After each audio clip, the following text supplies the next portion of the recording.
Hello, my name is Kafui Dey. Question: what's it like to be a TV and film producer and director in Africa? Answer coming up in a short while. But if you haven't yet subscribed to this channel, and I've checked the back end, this is the time to do it so that you get the notifications when new content arrives. My guest is Kwame Boadi, TV and film producer and director. Kwame, howbie? Kaf, Good to see you, man. I'm fine. Let's take it all the way to the beginning, man. Kafui Dey. Howbie? Way back. We did. Even beyond what you Melema. think it is, what's your earliest memory? Earliest. Or some of your earliest memories as a human being? A human being? Yes. Wow. Hey, go back home. That's a trick question. Earliest memories. Well, like poignant. Yes, I yeah. do remember. Ooh, okay. When 78, you know, we hosted Africa Cup. When my dad took me to Accra Sports Stadium to watch soccer. Yeah, Okay, what was that like, man? Oh, I'm telling you. I mean, so that's why forever. You know, I love soccer. Yes. Yeah, 70. I was 8 years old. So watching soccer at the Accra Sports Stadium. Where were you sitting? Abdul Razak and things. Yeah. They would stand. Is that where all the action is? Yeah. So ever since then, every time that's where I go. The center. Was that your first time in the stadium? Yeah, at 8. Yeah, the African Cup of Nations. You can imagine. Wow. There was quite a few of the matches. What an experience. That was not a Black Star, it was Black Stars, man. For real? Big boys. Everybody's a character. Am I assuming your dad was a great football freak? Oh, serious one. So we're all football. I mean, and I attended Green Hill International at the time. You know, Abedi Pele was in Green Hill. Yes. You have heard the story of Green Hill? No, I don't know the origins, but I know about Abedi going Okay, so there. no, Green Hill originally was in Achimota. I hear now it's in St. John's or something. I mean, like Taifa or something. But the proprietor of the school, I think it was Mr. Owusu, he loved soccer.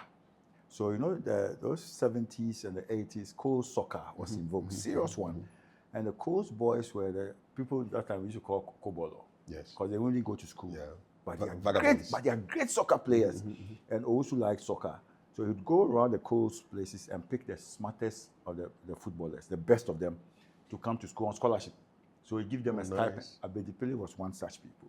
Nice. So my classmate actually was Ali Ibrahim. You remember Ali Ibrahim? Another footballer. So Green Hill was a football place. So right from the very early ages, we'd follow them at the coast places.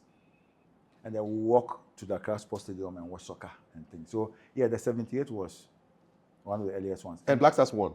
Yeah, I mean, we won the Africa Yes. Cup. Were you at the final? No, the final was too much.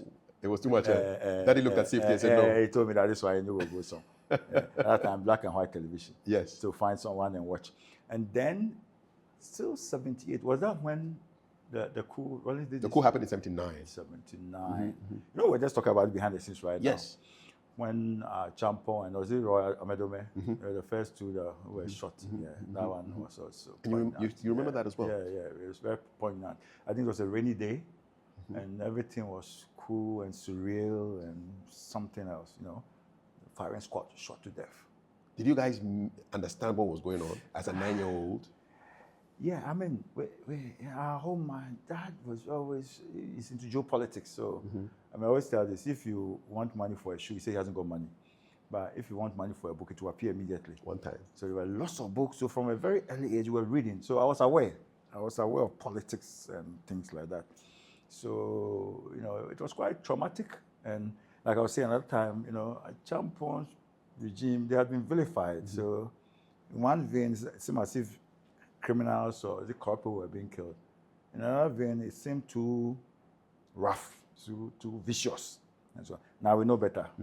We know a Champon, After 50 or almost 50 years. Exactly. Maybe after Nkrumah, I'm saying, well, we could have a debate on it. After Nkrumah, maybe the greatest Pan-Africanist we've had, not from Ghana, but even Africa-wide. So he mimicked a lot of the things Nkrumah did. Indeed. Yeah. Nkrumah apparently was his hero. Exactly. Everybody must read a Champon's book. Yeah, a really good book. Yeah. A good book. So, football and Politics. And reading a lot of books. One of my very first books was Great War Speeches by Winston Churchill. So you can imagine, yeah. And you were how old, man? Yeah, I mean, this one, maybe I know chop 10 self. Wow. Yeah. So I've had a lot of trouble in my life because of my very early reading.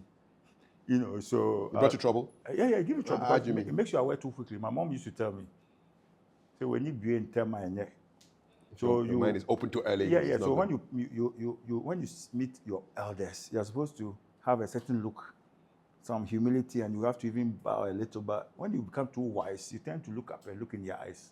You've read Churchill now? Old people don't like that. No, they don't. African old people. I'm reading Churchill and things, so when I see you, come on, man, I don't really see you, man. What's the biggest trouble you got into as a result of your early exposure? And especially with my brothers and their mates. Like I've told you, we are 4 of us. I'm the last one. But I had 2 older siblings, and All guys. yeah, all guys. And the one I always used to tell my mom, I wasn't planned, because my sister, who's the oldest, and then the next, there's 2-year difference between all of them. But between myself and my older brother, there's about 6 years. So I said, this one, they no plan. So you can imagine, when I was in primary school, class 6, he was in lower, one was in upper. Yeah. So their mates and friends were O-level and things, and they'll come home, and I'll be challenging them, and most of the time I'll be right. So And they'll be wondering, who is this class 6 boy? They don't like me, vex. You say politics, and I'll correct you. I've been reading, I've read more than you. What did your father think of you? Oh, no, my dad was a supreme Democrat. Open-minded. So when we're having a conversation, it's not about the older person. It's about the person who has the best argument. So the strength of the idea. Yeah, the best objectivity, etc., etc. So he said, yeah, Kwame is right. No, really, you are right here, etc. So for me, and you suffer when you are in Africa, when you have that mindset of inquiry, of critique, of challenge, of questioning. Why? So I told that's why my mom didn't make me go to her, because she said, you'll be asking why, and you don't ask why. No. They say do. And do. Exactly. But so, you wanted to join the army at some point? I told you, after 6 form, Air Force, my mom organized a family meeting, and they had to talk to me. She told me that if I go, I'll die. It was the heady days, 6 form, 92, it was still PNDC time. We finished 88, so 90. 90. It's still the PNDC time. Of course, yeah. So the transition hadn't happened yet. Exactly. So she said that I can speak to you. You guys, yes. do. No, those who don't understand, I'll translate it for them. Don't worry. Mixing it up, She said, Marines now. She said, if it was in the US, the Marines are coming more. Because one day, one will answer, one you're smart, one go school, cross one go school. Your head here won't be cool. If with the Marines, fine, but here, no, they'll kill you. Yeah, exactly. Yeah. Because you like asking questions too much. Your mom read you very well. Yeah. Take us back. Where were you born? Where did you grow up? Okay. So my mom is Achim, and my dad is Ashanti. Okay. But we were born in Accra. All of us were born in Accra. So I spoke. We were born in. We lived at Abelenkwe. So I spoke Ghana before 3. Okay. Yeah. So in Yoga. And I can speak a little Ewe even, because when we were young, my best friend Erica Magashi was an Ewe. So after school, we eat in my house and go and eat in his house. So I could speak quite a bit. Now, not so much, but you got to be careful around me when you're speaking Ewe, because I can understand. One time. So I don't know if I've answered your question. No, you have answered my question. And so what was growing up? I was born in Accra. What were some of the highlights of growing up? No, so I told you, Green Hill was a soccer place. And I have to give credit to Abedi. I always say that he was always a star. So he had been picked up from the coast, and there were lots of coast players. They were all very good players, but he was different. His hair was always well done, everything. He always had nice boots, and a serious soccer player. So my early days were reading a lot of books. 100 Great Lives. After Western Church, there was another one called 100 Great Lives. So you have all these Marie Antoinette, Alexander the Great. There's this book that had 100 people who had done great things at the time. So I used to like food. Okay. I used to, but I'm trying to stop. But my mom will always tell you that it's only books that take me away from food. So if you don't find me, then she say I'm hiding somewhere reading. So if you're not feeling your belly, you're feeling your brain. Yeah, my earliest memories were reading books that were older than me, and then soccer. Did you play some? I didn't have a lot of skill, but I used to be a defender. Okay. And I used to be very athletic, so I could run. So, but if you tell me that stop this person, I'll stop the person. So straight up. Exactly. By any means necessary. So if you put me at the back and say stop this striker, that's it. I'll stop the person. Yeah. But when I take the ball now, I don't know what to do with it. so clearly, football wasn't going my thing. Yeah. But I loved it. I loved the spirit. Because 11 people must play together, teamwork. Because my dad always used to push that thing. Teamwork. Everybody must play their role, different roles. and then you achieve a common goal, come together, kind of thing. That's it. So I love soccer, and it's always stay with me. What did your dad do? He used to work for the railways. Okay. He used to be a station master. Really? Yeah. So where was he stationed? So Accra at the height of his work, he was the station master for Accra, the central station. Okay. In Accra. Where you at Accra Kantamanto? Yeah. Where the trains take off from? Yeah. And so I've had some good times. No, I used to sleeper from Accra to Kumasi, man. So it's like an overnight train? I'm telling you, that's the best experience. These days I tell people, man. Describe it for a Gen Z person. What would this sleeper experience be like? When would you take off? No, so normally it's in the evening. So and the sleeper, they're bunk beds. Really? And also breakfast too. And then the sleeper, you have a faucet for washing, so you can brush your teeth, everything. Okay. And then you two people, 2 bunk beds, and then in the morning there's a dining train. Really? And then what I loved about using the sleeper is that all the different stations. So from Accra to Kumasi, you go through as parts of Eastern region and things, and every station they stop at all those places. Different station, different people in and out, and things are so joyous.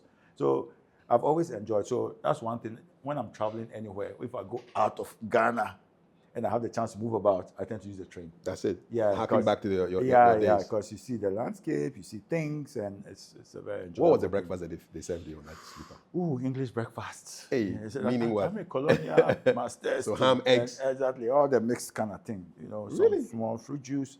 Oh, I mean, Ghana, that time, I mean, I don't know why. I always say we messed it up. The rail, if we had the rail now, of course, Gadgetsbeck. I don't know whether we'll talk about Achimota at some we will. point since we are sitting here. We will. He had even wanted to take the rail lines to the north. And he had a serious blowback from his colonial masters then, because they set up the railways merely to facilitate haulage of the raw materials, and in the north there was nothing to be hauled. Yeah. So keep it in the south and take out the timber and the bauxite. But he thought that if it was extended to the north, it was taking development to the north. You know what I'm saying? Exactly. But problem is, subsequently when we gain independence, nobody has taken it. So now we've lost the railway. So that's another matter. Yeah. Tell me, your childhood looks so interesting. Yeah, it was very rich.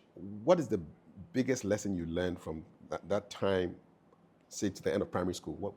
What has stayed with you till now? It's in a global perspective, especially because of the reading. I always go back to it. So I always used to have a bird's eye view. So now I'm a generalist. So I did science for secondary school, and then I did agroeconomics, and now I'm a TV producer. Well, I actually call myself development communication specialist now. So we'll talk about it. I give myself a big title. So when you introduce me as producer, director, I said, no, I call myself a development communication specialist. But I'm sure when we get into the body of work, you see, most of the things that I became drawn, so I'm sort of segueing into this, my life's experience and what has taught me is you have to affect people. So, and especially Achimota even solidified that, the 3 H's, the head, the heart, and the hands. So the complete human being, you have to be a complete person. The head is for the cognitive things, analysis, memory, etc., recall. The heart is for the affective things, emotion, love, caring, etc. And then the other H, the hands, just, in education, they call it psychomotor, for craft, for athletics, for arts, for theater, everything. And you can specialize. So we have special people who specialize in these different areas. But to be a complete person, a well-rounded person, you must have aspects of all of these in your life.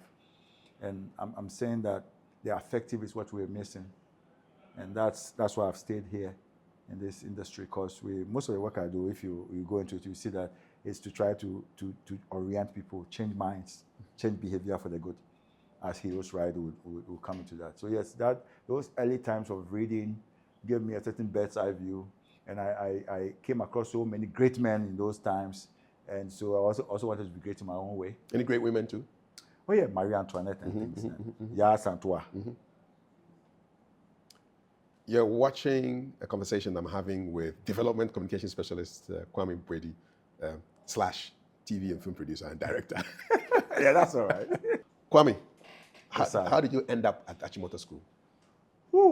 So I attended Green Hill and things, and I was supposed to be very bright and things like that. So after common entrance, so I think I wanted For to... those who don't know, common entrance was the exam that people wrote at the end of class 6. Class 6 to take you to secondary school. It was a national exam. A national exam. Everybody in Ghana wrote common entrance. Yeah. Okay. I got 290 something. That time you get like 300. That was a champion. good grade. Yeah, very good grade. So, did you choose Achimota? well, you see, that's another story. Well, initially I wanted to go to St. Peter's. Why? At that time, St. Peter's was, I mean, people laughed. We were talking about St. Peter's. Boys' school. Boys' school. And one Reputation for rowdiness, though. Yeah, at that time, it wasn't so rowdy, but I had heard good vibes about St. Peter's.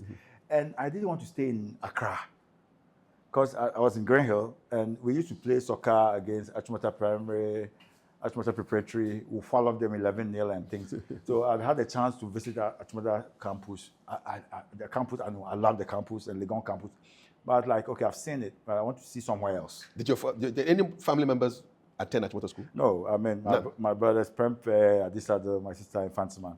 So I wanted to go to St. Peter's, but here again, my mom again said, no, you won't go. Because I think when I was young, I was too, I don't know. Energetic and questioning. And your mom could check you? Yeah, she was the one. What did she do? She was my best friend. What was she doing? She was a civil servant. So she used to work for Ghana Highway Authority at the personnel department. No, but my mom, so my mom was a martial law person.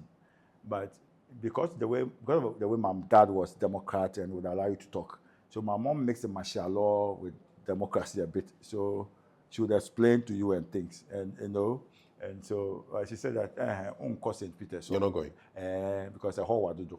It's too far. From where? From Accra. Yeah. Where were you guys living in Accra? Abelenkpe.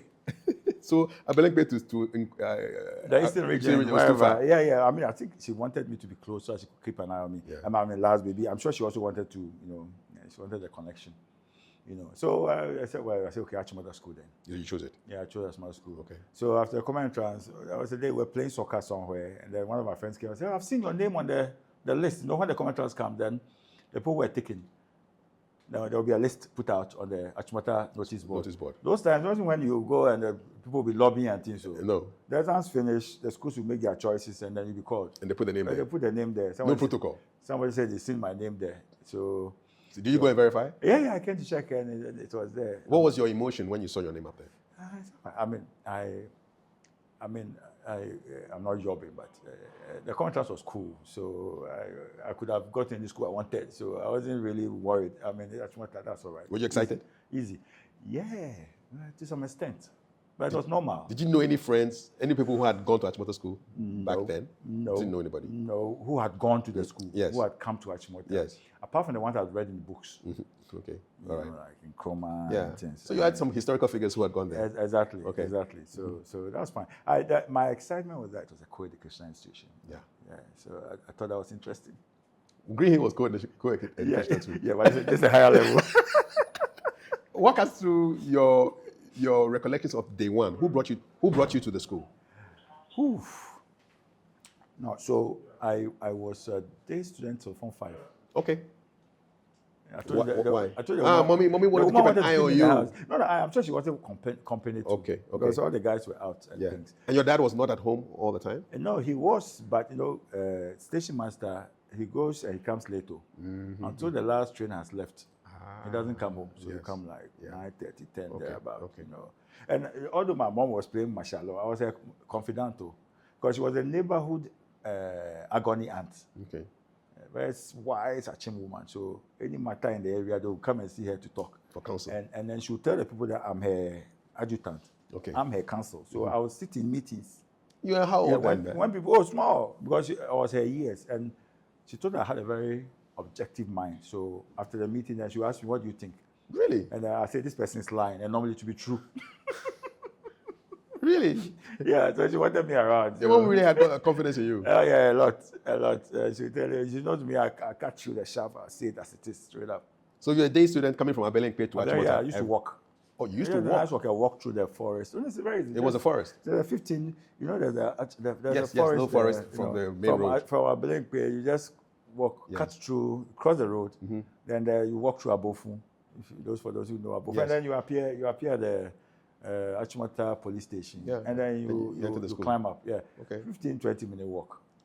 It's enjoyable. What were the subjects that you really liked in Achimota School? I was a the first 5 generalist. years? I was a generalist. So, I mean, so you were here. So, at that time, at Form 3, you do some science, you do physics, chemistry, biology, and mathematics. Advanced, yeah. There will be a certain a special exam done on these subjects to select those who do science and then those who do arts and so on. So we all did it. I think at that time, and our cohort, I think we were about 250 or so, maybe 250 or 300. And I was number 25 on the science list. That's not bad. Not bad at all. Yeah. So I had to do science.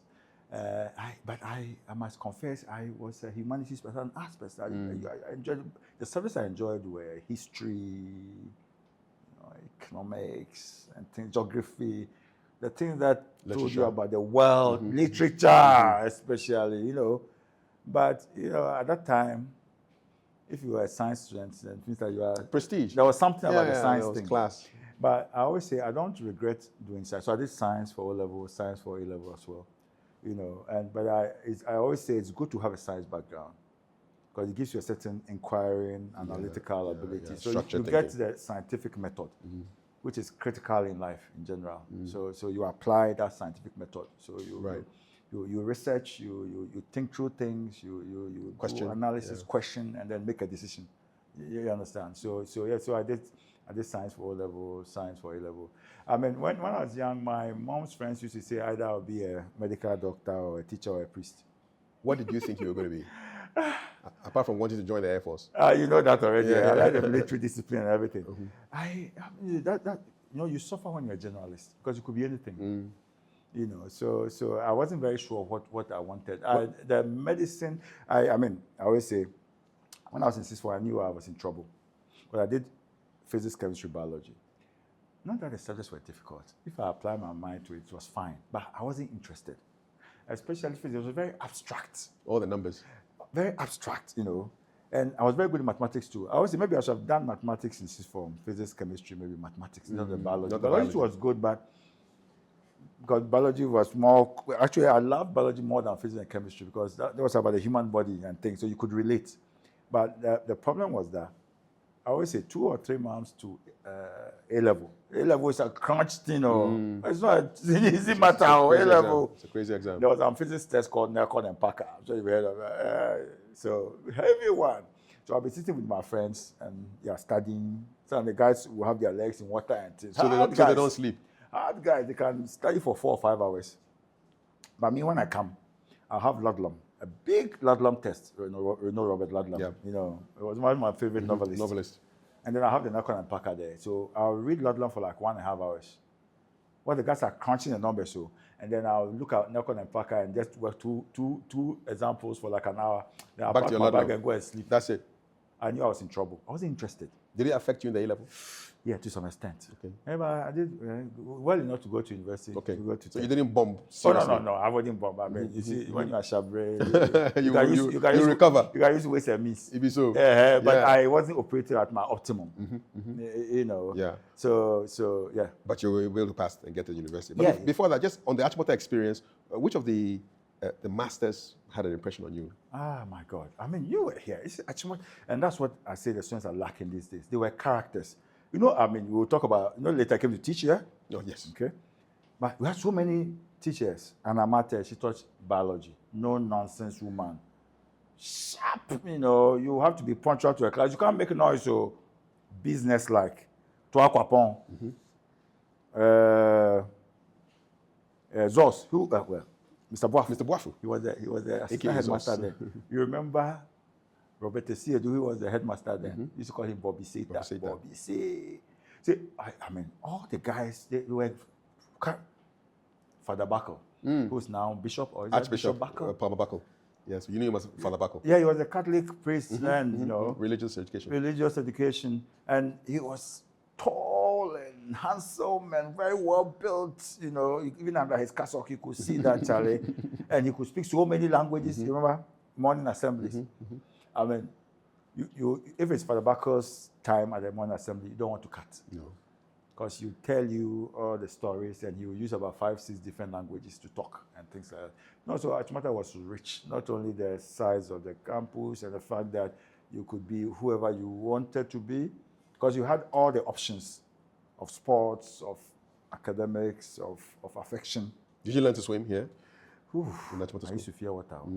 I used to fear water. Even today, you know, I took my kids to learn to swim, and whilst they are swimming, I'll be sitting there reading the book. I would You fear water. Don't deal with water. Yeah, a little. I don't fear a lot of things, but water, they feel small. They say water go fit Especially carry you when go. I enter where the thing go my eyes inside, where like say I lose focus. I like to be in control. Well, fella said water no get enemy. so we have to listen to him. Okay, no, but that's a different context, too. I know. That's a different context. On the surface level. Exactly. That's a On the different surface context. level. Like be flexible and flow like water, so you can enter places. But when you enter water, it's different matter. So no swimming for you at all. No, Indeed. Yeah. But would you say you enjoyed your time at water school? Yeah, very much. You know, especially when I came to boarding house in Form 5. What was that like coming to Yeah, I was in McCarthy House. House? Oh yeah. I mean, yeah, it was nice. Especially when you come from 5, don't nobody go cheat you. So I'll be senior already and things. And I actually became McCarthy House prefect as well. Okay. So Yeah, managing the young men. I'm telling you. What was your biggest challenge So now in you're like handling them? So you're like 17, and you about at that time you were like 120 to 130 people under you. That was your first management job, man. I'm telling you, and I always tell people that is the first training in leadership. Because you have Form 1, Form 2, Form 3, Form 4, Form 5, lower six. and upper. And then your peers. Your peers, and you have to manage them you all. You have to checkmate your peers. Yeah. Man. You are the house prefect. You got to make sure the house is clean. Everybody goes out to classes, and there's no bullying, no fooling around. And then it doesn't end there. In the dining hall as well, the prefects maintain order, and on the compound and so on. And you're dealing with your housemaster as well. The housemaster, you know, liaison between the housemaster and the house, and you're like 17. It was leadership training. No, fast one. So you grow sharp. So you learn some tactics, mafia tactics and things, a few things. What were some of the challenges of leading the house? Especially from your peers. With the ones who are below you, if you lead by example, if you are fair, so that's why I always tell people, be fair and you are safe. If they see you are fair and you're objective and you have their back, they'll do anything for you. But your peers will always challenge you. That's why those in lower, Form 5, lower and upper. So we were you there. So the biggest challenge. So here, you become prefect when we are in the third term of lower 6. Is it an election? Or you are just appointed? Yeah, at the time, I don't know whether they do election, but you are appointed. You get nominated by the outgoing prefects. And then, so you get nominated. And then there were a pool of nominees from different houses for different roles. And then there'll be a vetting selection done by the school administration. And then you are assigned, So here I was chosen to be sanctions prefect and McCarthy House prefect, and some people chopped my leg for the sanctions prefect. The outgoing prefects, they were afraid of me. So I was lower and they were in upper. I've told you because I was looking at people were afraid I would be punishing them. Yeah. Lower 6. So let's keep him away from us. So lower 6, third term, and I was McCarthy House prefect. And to answer your question about the greatest challenge, the greatest incident, I would say, the most difficult incident. And in the Eastern Dining Hall, as we used to call it, the very big space. You have like maybe 1,500 people there, and then you have maybe 20 prefects at the high table, supposed to keep order and things. And then you have the staff masters gallery. There's supposed to be some masters in that gallery also helping supervise. But more often than not, masters may not turn up, or they turn up late and so on. So there was this evening, and instead of the masters being there, so we were in lower 6 and we were prefects. There were some upper 6 formers. So these were our seniors. And they were from my house. I'll mention their names, 3 or 4 of them. And they were in the staff gallery. And they were playing music. You see that time, there was this contraption called the Ghetto Blaster. Yes. Big sound system. You carried on your shoulder. Yeah. So they've gone up there. So, by the third term, they were preparing for ACE. And when that happened, they become like above the law kind of thing. We're leaving school. Yeah, we are leaving school. So they're up there playing music. And the music was like permeating through the dining hall. So the whole place, they say they started murmuring. And it's an affront to the prefects at the top. We're supposed to keep order, and there's music playing, reggae music and that. You're not doing anything about it. Reggae music and everybody, you could hear the sounds, man. And I looked up and I realized the guys were from my house. In your seniors? My seniors from Makati House, man. On the previous body, there were quite a few of us who were known to be enforcers. I told you I'd been nominated to be a sciences prefect, so maybe there was something that I had some skill in there. So and because I saw they were my people from my house, I thought it would be, I should take the lead. Maybe I could negotiate with them, you know. So yeah, I went up there to the Charlie guys, you know, make it reason up. Yeah, as we used to say, Charlie, they lose one I got. Yeah, the prefects way, I can't come out for there. Who be you and things. Guess what I did? I unplugged the ghetto blaster and carried it away. Kai. You see, at the time, you know how the school culture is. You can't report somebody. No. It wasn't invoked to go and report somebody. No. Because they could be sacked for that. Yeah, you know? of course. So I had to find a way to solve it. So I just unplugged, carried the ghetto blaster out. Were you bigger than these guys? I mean, physically? Two of them there were four of them. Two of them were bigger than me and so on. But, you know, a fight is not only about size. They knew me from the house. So it's about the amount of energy you can generate and the look and the body language you can communicate. And they were at a disadvantage because they were committing an illegality, right? Of course. So I knew that, look, they were my friends. I can't report them to be sacked, yet I have to silence the situation. So I calculated that if I take the ghetto blaster, they wouldn't dare come after me. Because they knew that if they come, I'll resist anyway. And then if there's a blowback, will chop them out, as we used to say. Exactly. So having made that calculation, I carried the ghetto blaster out. The whole place was set. And then I didn't just carry it out. I carried it out and walked through the aisle in the dining hall for everybody to see that I stopped the matter. One time. The whole place became quiet. All the way to the prefects. Sometimes a demonstration of power is more than the power. It's better than the power itself. But that bravado, I knew it would cost me. Because after prep, I will go back to the house. And they're waiting for you. And I knew they would rally all their people. These were upper stage formers, man. Did they? Well, they did. But like I told you, the law was on my side. Of course. And I was a great competitor in any way. So what does that say about how the society should be run? That example you just gave us. Yeah, if you transpose that to and life after school. I love that. And you see, and that's why I'm saying that. See, if you're given authority, don't be afraid to wield it. Oh, if you do it, we won't give you votes in the next election. You hear that a lot in Ghana, don't you? And you see, but that's why we suffer. You've hit it right on the nail. If you're given authority, if you must step on toes for it to happen, do it. Do it. Because you know what? These guys who I affronted, supposedly at the time, 3 of them went into tech with me. University of Science and Technology. Yeah, so they were ahead of me. And so when I went to tech, actually immediately I went to tech, I became, a star. Because they would retell the story and tell everybody that I'm a wild guy. This guy's a hard guy. Yo. They were appreciative of it. So when the thing happened, they were angry with me. But thereafter, they respected the nerve and the fact that I didn't report them. We solved it quietly internally. Everybody was sorted. But more importantly, the nerve. So I say, if you're a leader, you got to do, if you don't have that courage, if you don't have that strength, because every job comes with responsibilities and what you must do. And so if you go into any leadership position, you must know what you must do. If you don't have the nerve or the courage to do it, don't become a leader. I think that's what we feel. Because eventually, just like teaching, I always say, when we finish school, we remember our teachers who were disciplinarians, who were very strong on us, because you realize that they taught you that memory, that they gave you that muscle, intellectual, discipline muscle, that takes you very far. Indeed. So there. That's it. Hope you're enjoying the conversation I'm having with Kwame Boadi. He's a development communication specialist, aka TV and film producer and director. And we are charting the course of his life. So you finished A-levels. Before you went to tech, did you do national service? Yes. Where did you serve? So national service, our time. We did one after A-levels. Exactly, because there was some Aluta, and so we couldn't go to university immediately.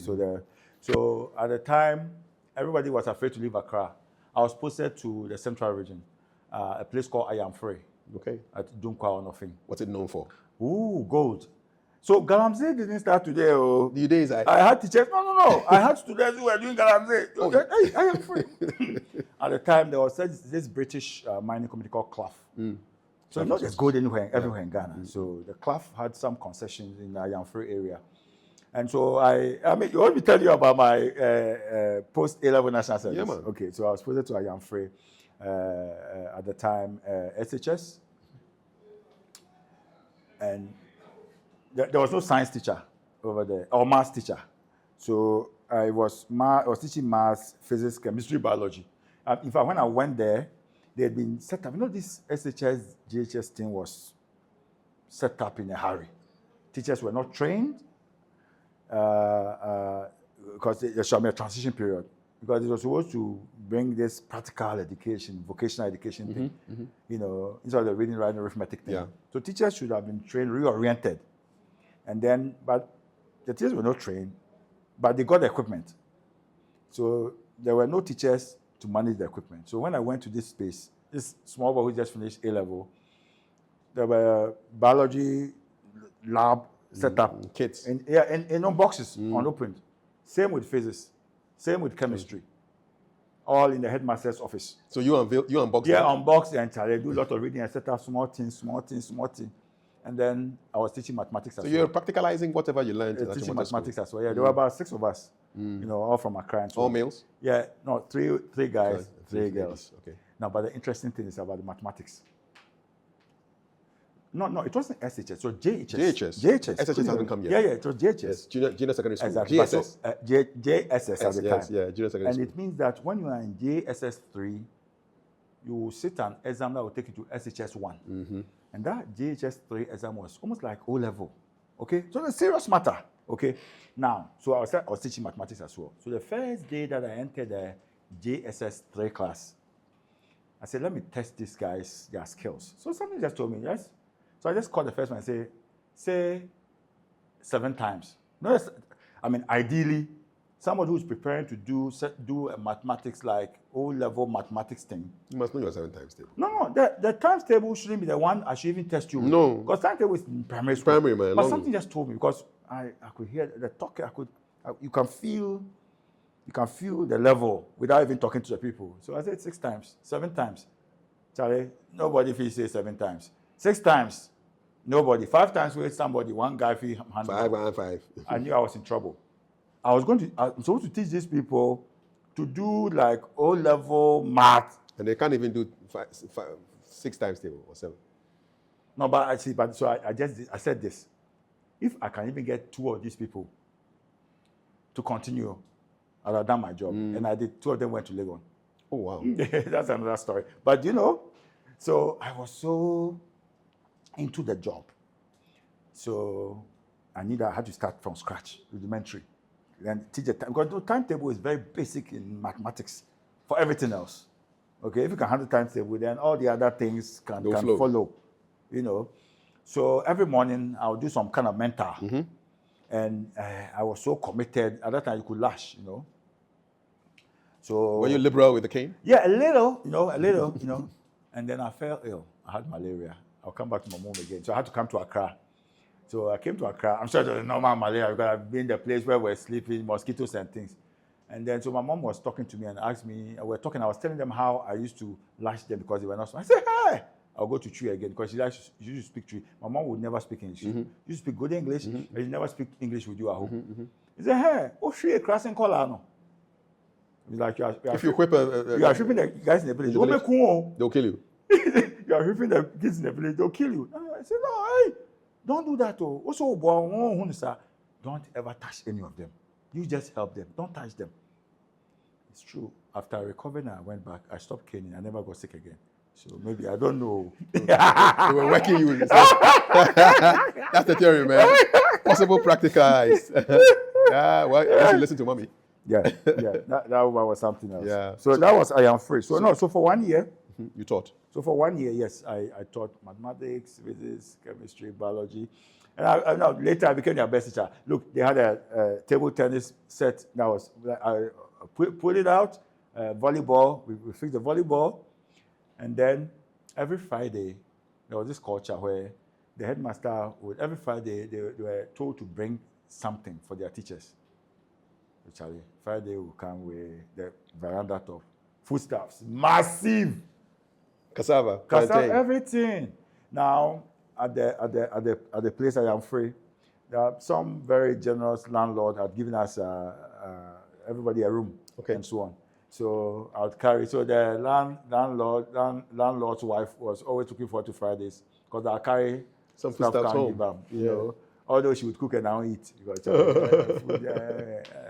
So that was an experience in the young. Have you ever been back since your service? Ooh, it's funny. The last time I passed through that place, I didn't even recognize. That was last year. I was doing some documentary for some clients, so I had to run around the whole country, and I drove through the place, and then they used to have a junction. It was only after we passed the junction I said, "Where is this?"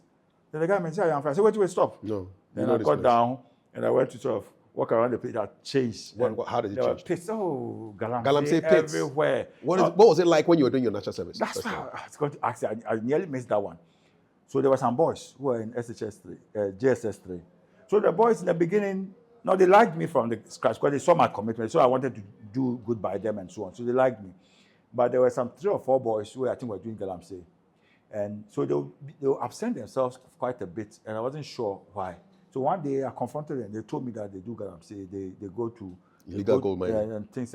So I said, They say, because they take care of their family and things, but I shouldn't worry. So every Wednesday and then I think Friday or so, they won't come. They had a schedule for their Galamsey. I couldn't stop them because headmaster can't stop them. Yeah, I can't stop them.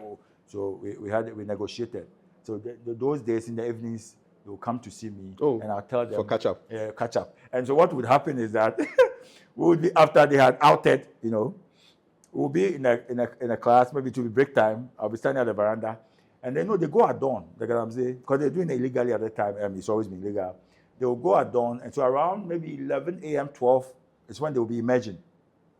Then you see them pass in front of the school. They will shout, tea, tea. In the villages, when they're teacher, they call you tea. Tea, tea, tea. They're waving you, man. Yeah, they're holding their pickaxes and shovels and things. Did you ever see any of the gold? They go to God and say, no, I don't. You never saw it. They didn't even come and show you some. I know venture. I know venture. What an experience. Yeah. So that was your national service. Yeah, national. There are other stories, but I don't know whether you can take me. I mean, there was a very poignant one. I don't know whether you want me to drop that. Drop They're very, very poignant, because I always say this. So there were 6 of us. And one of them, I think the 5 of us, 2 guys and 3 girls were from Accra. Now, this guy, he used to be called Pate. He said, may he so rest in peace. He was from the Dunkwa area. Okay. He was quite a womanizer, That's another thing my mom had told me. That, when one come be our Don't go and get connected romantically. Exactly. I used to listen to that woman because so what this party, I think he liked. So he had taken a village girl as a girlfriend. This girl at the time, now you call it dress, not knowing she was a fetish priestess, apprentice fetish priestess. But we don't know, right? So apparently she used to sneak into Pate's room at night and so on. And so one night, I think one morning she was seen exiting, and then it's a big matter. Pate was summoned. So there was this big fetish priest in the area. Everybody, I hear say the whole Dunkwa area, he was the main man. You call him some comfort something. Everybody's afraid of him. I hear he had juju that would stop bullets and things like that kind of thing. And this young woman was his apprentice. And clearly they said that she had been defiled. When somebody's understanding that they must have that piety thing. So they summoned Pate, and the threat was that he must marry her. Because he must marry her, all sorts of stuff. So we had this, so we rallied, So they organized. So that fetish priest, he was bigger than the chief. So he had a big compound. So almost all the townspeople went into their space. They were going to educate, deal with the matter, I don't know, whatever. So we had, we're teaching, we had, and so we all went. We had to go and defend our guy.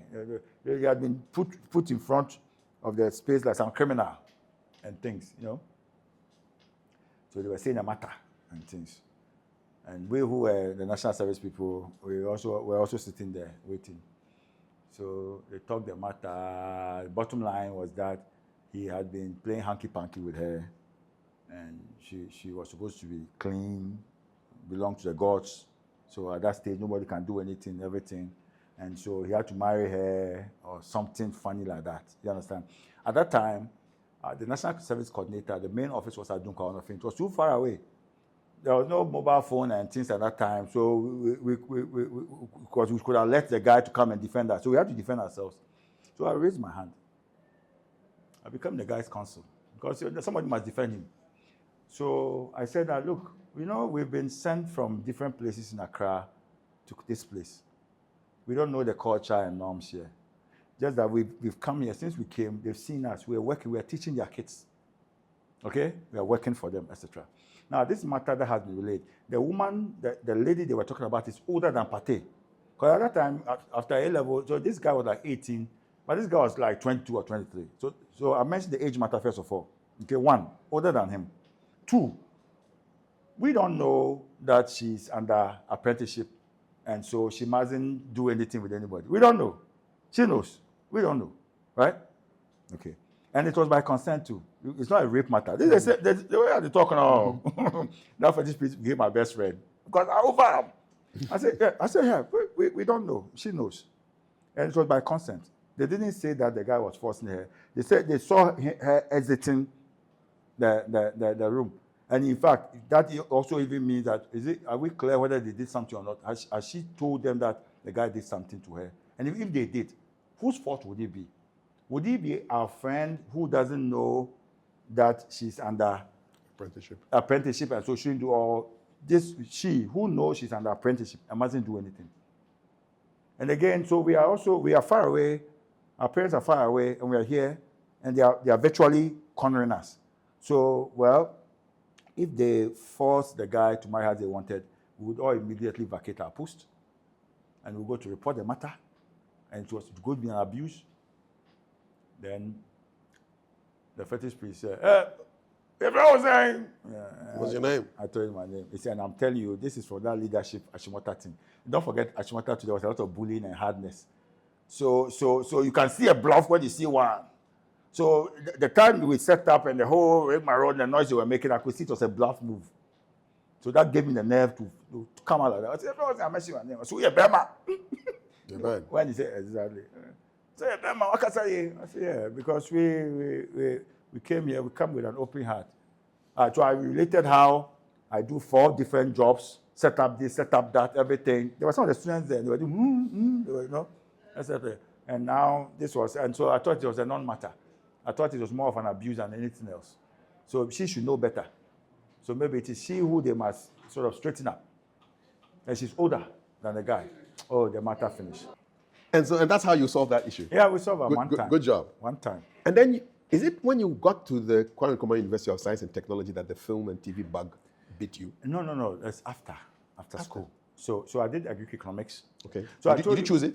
Yeah, I did. Because I was running away from science.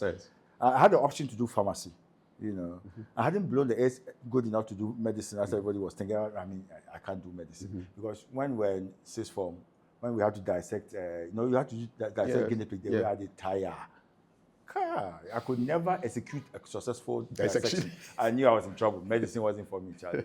I don't go see. Guinea pigs are you don't go do. I know they cut them, man. You know that thing. So were you too compassionate for the food? No, it's not about compassion. I don't know. I didn't have the dexterity. You cut the thing, spray them out, pull out all the veins and things, organs, and then draw and things. Not for you, man.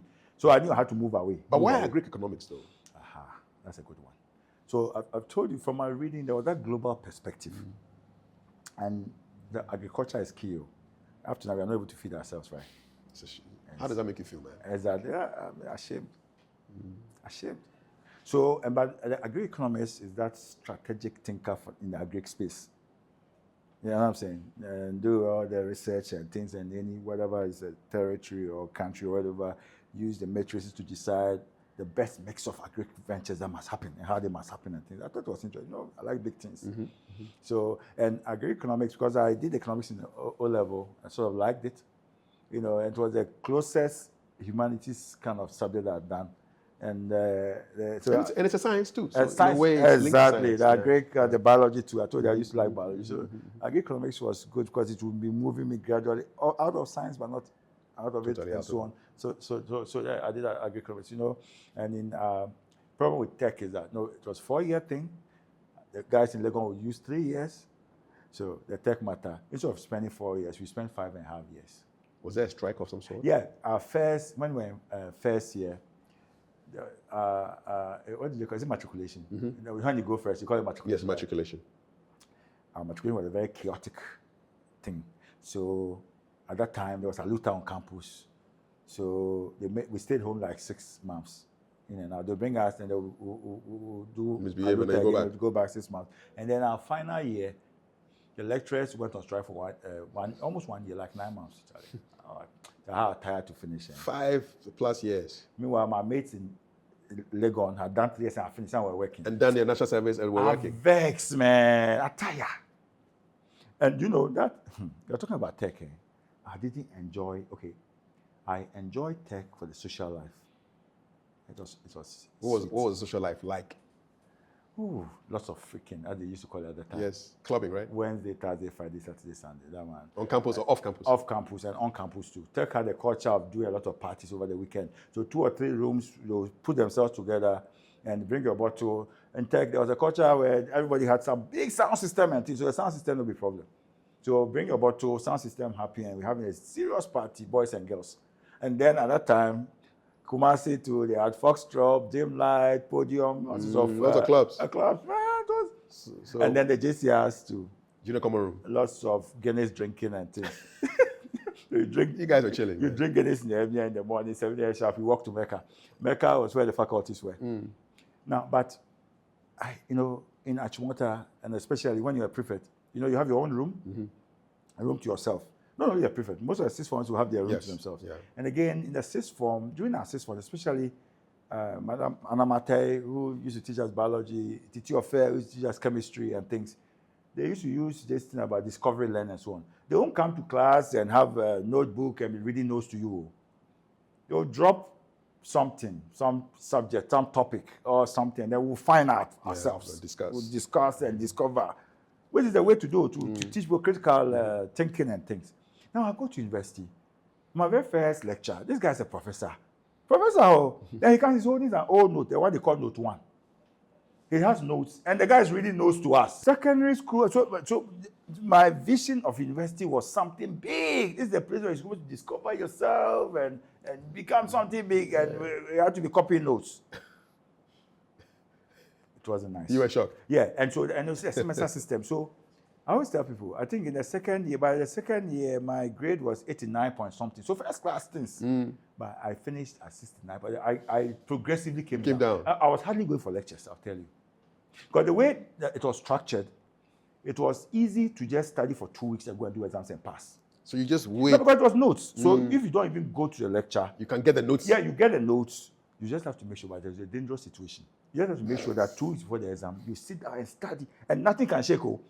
Because if something shakes small during that period, and you go to the exam and you miss something, you're hot. Did you ever get into trouble with this, your system? I didn't. But if it's true and poor, and let's continue, true and poor. True and poor, because they come and wasn't that disappointing? I mean, for I've told you, that's why I started declining for the second year, because I wasn't enjoying it. I've told me I like inquiry, I like challenge. And now the only subject I used to like, we used to do some mathematics, because of economics, and then economics. So that one was tough. So that one you have to apply. But the purely agric ones, animal science, crop science, agriculture, and true and poor. We used to go to a farm a few times. I enjoyed, especially the third year when this German guy came, who was teaching us dairy cattle production. We didn't even spend 1 day in the lecture room. Everything was out there. So he taught us how to do cheese, or how to do yogurt. So I do yogurt. I can do yogurt, cheese, yogurt, cream. We'll milk the cattle. I said, this be the agriculture we are thinking. That's German education. They do a lot of practical stuff. I said, this be what I think university makes. So you don't make cheese? I will make cheese. But be careful. If I make it where you chop, you can suffer. Oh, so that was cool. Exactly. So the system could work because it was true and poor. Now, but how did the German guy assess you? No. So okay. It was part practical, part. So it's the assessment. I think the practical thing, everybody had to do either cheese, yogurt. Me, I did yogurt. Yogurt is the easier one to do. Okay. So cheese, yogurt, and then you do some writing, some theoretical aspects too. But because the question you were asking was how did I end up doing TV and so on, right? Yes. So can I move into that? Yes, Can of course. segue into I want to know that later. Exactly. So you spent 5.5 years. Yes. Okay. And you did service on top? Oh, And man. you know my post Where did they US post service, Yendi. Me, I'm going the far place, so, and I enjoy going the far places. They took you to I Yendi? taught at Yendi Secondary School. What was that like, economics man? there. What was Yendi like? Charlie. The journey from Accra to Tamale, nice, long journey, but I was enjoying it. Tamale to Yendi, so it was, I think 60 kilometers or something like that. So like that rough road. Yeah, rough road. But when we got to the place, Yana Yakubu and Dani, may he so rest in peace, the one who was beheaded. He's just a nice guy. Eh? So his palace was very close to Yendi Secondary School. So I think evening, we got there in the morning, then the evening they invited us, they had to go introduce us to him. The service personnel? Yeah. Okay. And he had to say, all his wives, how many wives? I think he had like 40 wives, Charlie. Wild guy, 40 wives. And all of them they are clean shaven in their head, they had bald pits and things. Yes. And then I remember what he told us. He said, you are a young man, strong man. I'm your father. Okay. All of you, when you are going around, if you see anybody you like, come and tell me first.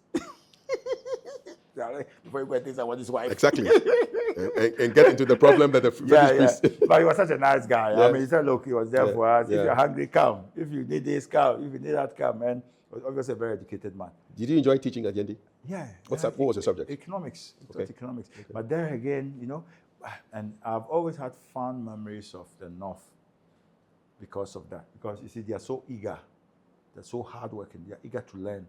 Unfortunately, up to now, we still haven't sent enough resources there. We haven't empowered them enough. And more recently, when I've had the true work to go to do all manner of things there, I still say that they're such a dignified group of people. They are not looking for handouts or pittance. You know, in the South, you get people say, oh, bo, champion! You know, they are looking for you to give them something small for nothing. You know, for not doing nothing, you know, something small. In the North, you see these dignified people, and they are looking for a leg up. I have this, help me to add to this, to do that. Not just come and dash me something. That was what I took away from Yendi. And today, when I go back, I still see the same thing. Yeah. So that's a challenge to the leaders, maybe. It is indeed a challenge to the leaders. Okay, so you're done with your service. Yendi is over. I'm still looking for, I can see where your thinking will be if you're going to be a development communication specialist because of your background up until now. When did you enter that space, the film, TV space? Okay, so let me build up to that. It wasn't by design. So my best friend when we were kids was Emmanuel Pia Jr. We used to share a world. He also came to Achimota. You know him, popularly called Galini. Yes. You know. So when we were in tech, during the long vac, we would go to the UK. After Form 5, he used to live in the UK because his dad was working for Commonwealth Secretariat and so on. So, and long back, we'll go to the UK. We say we're going on holiday, but we're going to work. Of course. We used to go and work like crazy, 16 hours a day and things. And I was fortunate because of Emmanuel, I'd stay in his house. So after school, I always used to tell people that I work for myself. Okay, I knew my temperament, that I knew I had to work for myself. So I always used to tell people. So when one good thing about the lecture strike is that it allowed me to do some survey, and I'd found a poultry farm which had been run down. Okay, some highway civil engineer had set up a 5,000 bed broiler farm for his wife, somewhere in the area they call Gulf City now. Apparently that place during the Champions time, the operation Feed Yourself time, had been designated as an agric zone. So there were lots of poultry farms and things. And he had set that for his wife who now had asthma. So they couldn't run the place. So they had a 2-bedroom cottage, and everything that you'd have in the typical European farm was there. It was just lying there, derelict. So I negotiated a leasehold on it, 5-year leasehold. And so even before we finished school, I told people that I'll set up a poultry farm. And I'll set up a broiler farm. And I mentioned Emmanuel because I used to stay with him, because that's where the film attack came. And he wasn't very happy in the UK. He's a Pan-Africanist, so he will relocate. So after school, I set up my brother farm, because there's lots of stories there, but we've already told you enough stories. So we'll continue quickly into the movie business. And Emmanuel, around that time, had also come down to Ghana, resettled. And he had met this guy called John Kay. You know John The Kay? musician? Yeah, Yes. he's a Kafui Dey, Asaboni and all those things, yes. and so on. He'd also been in the UK and also relocated and had this dream. He had set up a production house. And he had this dream to develop this talk show on wheels, which later became known as Taxi Driver. Ah, Because he used to say talk show on wheels. yes. So it's like a pseudo reality program. Because Exactly. you know, when we're young, when you take a taxi, I don't know how it is now. I've been riding that kind of taxi for a long time. But you take a taxi from Achimota, whether it's from a rank or one that's running, you join the car and you're in a taxi driver. You have a vibe with him. Yeah, you can become friends or enemies. Oh, So yeah, you can yeah. quarrel. Oh, You can yeah, talk about yeah, anything, yeah. sports, soccer, anything. And then someone Even the Bolt and Uber days, we still talk to them. Exactly. But the good thing about that one, people join, other people join. Exactly. So And that's different it. things are happening. Conversations are Exactly. happening. Yeah, that's the difference. You can even get a girlfriend on Truly, that ride. truly. You know, and so on. So you talk about all manner of matters. So John Kay was saying that imagine if we had some satirical drama that mimicked this kind of taxi writing. So that's how Taxi Driver came. So John had relocated. Emmanuel, I think he did political science major and so on. But he had always been into films. I think he had been reading self-taught and all that. So somehow he had connected with John. And so he became the creative director. John set up an thing called Village Communications. You know, Yes. and the first flagship program was to do Taxi Driver. Taxi driver. But Emmanuel had just come down, and so at that time I set up my farm. He would come to the Gulf City and come and chop free chicken and complain about things, you know. So I was living on the farm then, you know, and so on. So when I come to Accra, I'll drive into the office at Salam Down and check what's happening. And, you know, so I became Emmanuel's fixer. You know, helped him with casting, So I was one of the very pioneering group of taxi driver, the original cast of Samaje Tefio and Mr. Richard and things, Abuaji, where George Quay. where came for an audition and were picked up raw, you know. You saw George Quay in the raw stage. Yeah, raw, you know, picked up raw, you know. And that's why when you do something with meritocracy, it works. Because there was an order, it wasn't favoritism. There was scripts and things. You come, we'll give you a script. The person who performed well will pick you and things. What did you see in George Quay? Smart. He's always been a smart guy. Sharp. Good recall, witty, etc. They all had their different strengths. I mean, my favorite was Samaje Tefio, you know. Yes. Now, because that guy was smart, Titi. though. He reads script back to back to back. When you're doing rehearsal, he doesn't hold the script, though. He will read his lines and read everybody's lines on top. Wow. And his English was, you know, Ghanaians are suckers for English, so that was good. Because Mr. Richard also had this thing. Mr. Richard, he would flip the thing and say it in his own way, in a different way, you know, think outside the box way. But he go jail. Back. So they all had their style. So, you know, so originally, so I became drawn to it. And so I started working as a production manager and then producer. Did you write some of the Yeah, series? eventually, many scripts. Yeah, there was a point when I was the in-house producer because Emmanuel had left. For Taxi Driver. Long story, and I was also running my poultry farm, Yeah. and you know I started teaching at some point in Ashibada too. I taught for 5 years. But I used to say, because you are looking to move into the movie thing, and you're asking for that inspiration, for that development communications and things. After Taxi Driver came out, after the first 13 episodes, right? Because I'd seen how the whole thing started. Like play, as we say, Yeah. audition, etc. Record. It took about 1.5 years to get proper sponsorship. At that time, it wasn't in vogue. You know, 1.5 years. And then Echukam, at the time, it was ABL. ABL, Marketing manager, yes. He and John had gone to a disco together. So he said, John, okay, let me help you with this. So finance the thing like 50%. But after the 13th episode had landed, the thing was a hit. Big one. So all the other sponsors flooded in. But more importantly, what made me attracted was that these guys that we had just picked had overnight become stars. Today they're all stars. Yeah. Some may so rest in peace. Yeah, Huh? rest in peace. George is Immediately had become stars, household names. And then when you are driving around, you hear taxi, and that taxi driver, I said, hey, this thing is powerful. Oh. Spot on. So what were the airing times? prime time, It was after news, evenings, yeah, after news. 8:30, after news, prime time. So I saw this, one. So this can make ordinary people become stars. Two, you can do something that will impact people, go to their homes. Yeah. Millions of homes. If they're singing the and affect music, lives. yeah. And Taxi Driver, it was a satirical drama. And the main theme was, although we're talking as if it was nonsense, it was teaching objectivity, if you realize. As that, because in the taxi, when somebody talks, you challenge, Yeah. argument, etc. the main theme was to teach objectivity, questioning, asking about clothed around satire, humor, and some kind of foolishness. They even Papa needs bombastic language and all that. I used to write a few of the Papa needs stories. He used to use a lot of biology terms and things. Yes, from your biology days. So I said, hey, so you can make stars, you can impact lives, and you can make some money too.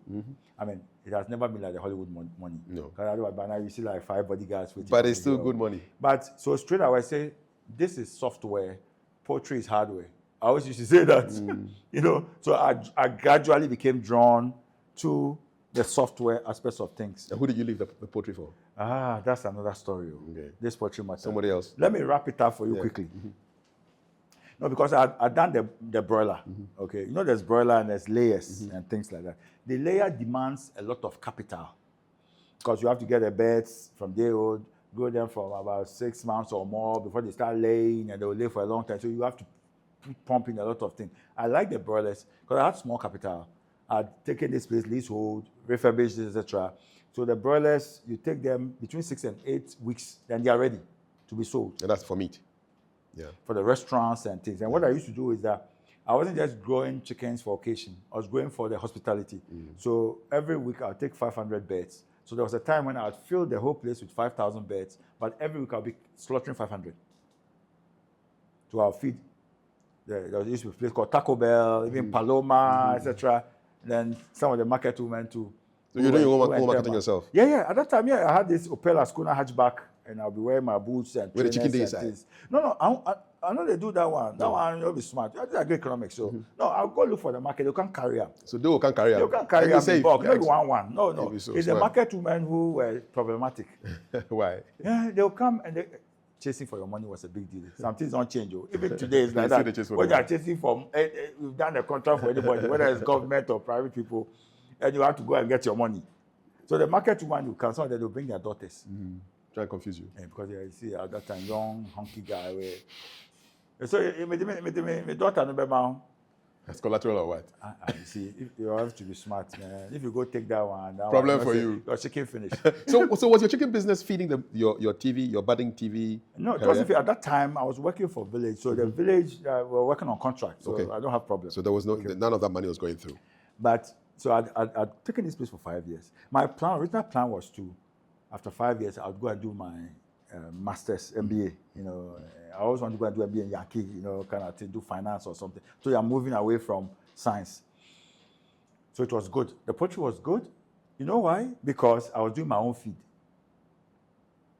Like I told you, the courses in agriculture I took that were practical, I applied them in total. Yeah. And one was how to develop feed. Tema had a lot of feed mills and things. So the feed that I used to develop, a 35 kilogram bag, I used like 16 cedis to develop my 35 kilogram bag. At that time, GAFCO was selling for 35. So you were ahead of them. And from the very first batch of chickens I took, I developed them into 250. 250 of them, I fed them with my feed, 250 with the GAFCO feed. And lo and behold, there are two things you want to see in broilers: mortality rate and then rate of growth. Okay? So if by 7 weeks, one can get 1.2 kilograms, it's between 1.2 to 1.5 kilograms you sell. And with lower mortality, then it's a good feed. After 7 weeks, the feed that I had developed was getting 1.2, 1.4. And I think for 250 chickens, only about 7 had died. The one with GAFCO, I lost about 30. And it took them another 8 weeks to get to that feed. I said, I'm not going to buy GAFCO. You conducted your experiment, your A/B split testing, and you're done. So what that meant was, I see the science team there too. That's a science background. Yep. So what that meant was that I was producing at very low cost. Yeah. And people used to say my chicken is very good. Because I ordered, for the farm was a big one, so I had a warehouse. So I'll buy the maize when it's cheap. I'll buy the anchovies. I'll buy copra cake. So you're being everything. And then I'll get some trucks will come, they'll carry, we'll go to Tema, they'll mix it, and I come and pack my bags. That's all. Feed animals. At that time, I was employed about 4 guys. Just finished university, I was employing 4 guys, man. It was lovely. Now, the disaster. I think it was the first term of Kafui or so. That's when we experienced our first doom saw. So this was approaching Christmas time. No, I thought that I needed about 5 years to get enough money and things and pay my school fees and go and do that kind of master's thing. But by the third year, Charlie, the business was so good I knew that I could terminate after 3 years and make a move, you know. Now, although I was growing the poultry for hospitality, etc., you know, the Christmas time is every poultry farmer's cocoa season. Same. So Christmas time is poultry farmer's cocoa season. But the good thing is that, like the critical thing actually is that you must have your day-old chicks the latest by very early September. I mean, you should like August, because the Christmas chickens, you want to grow them to become very big. So you must give them like 4 months Feed to them grow well. to become big. On your super feed. At that time, so there was so much demand for the day-old chicks. There used to be this Belgian. I mean, so you have Pomadzi and even at the time, Afariwa, who were local entities who could supply day-old chicks. But you see, the problem was that there was so much high mortality with those day-old chicks. I didn't used to use those ones. There was one called the Race, it's a breed called Race, and it was brought by some Belgian guy. You see where this hotel, Airport View Hotel is? Good. There used to be some Belgian who used to live on that property, and he used to import their old chicks, you know, and his chicks were very hardy, the best you can get. But it meant that it was in high demand. It was my good friend. All the guys liked me because they realized this guy just finished university. I was always wearing jeans, boots, and t-shirts, and the young guy who was doing that kind of thing. You know what? My friends who had gotten jobs working for banks and things, they'll come and take loans from you. Because the amount of money I was making a week, that's what they were being paid the month. So look, entrepreneurship is a big thing, no? If we push well. Anyway, problem is I didn't get my day-old chicks for that last Christmas trip early. I think I got them around end of September or so. So it means I have October, November, December. Now with December chickens too, look, by the 20th, 21st, the chickens should leave. Because when you go to 25th, now Christmas finished. Now, loss. I thought I could force feed them and grow them quickly, you know? So I did my best. By the 20th, I still had like 4,000 birds there. Now, the thing about broilers too is this, the size of broiler rearing. So you grow them because for the meat, right? Now, there's a threshold where they gain their maximum weight, and thereafter, they don't grow anymore. So thereafter, any feed you give them is for maintenance. They're peaked. Meanwhile, at that time, they eat like crazy. So it's very expensive. So they'll be eating like 10 bags of feed in a day, just to maintain that weight. It wasn't cost effective. And so I made that, slaughter all of them. And then so I knew I'd lost the Christmas market, which would have like doubled my money. But still, there was no loss. Slaughter them, keep them in the cold store, and then I could supply my clients. Around that time, then Doomsaw started. That's where they say knowledge is power. Something beats me. You see the cold stores in Tema, then they used to have fish. Cold stores in Tema were built for fish. Okay, so there are lots of fish in there, frozen hard, etc. So one such cold stores, I went to sort of contract.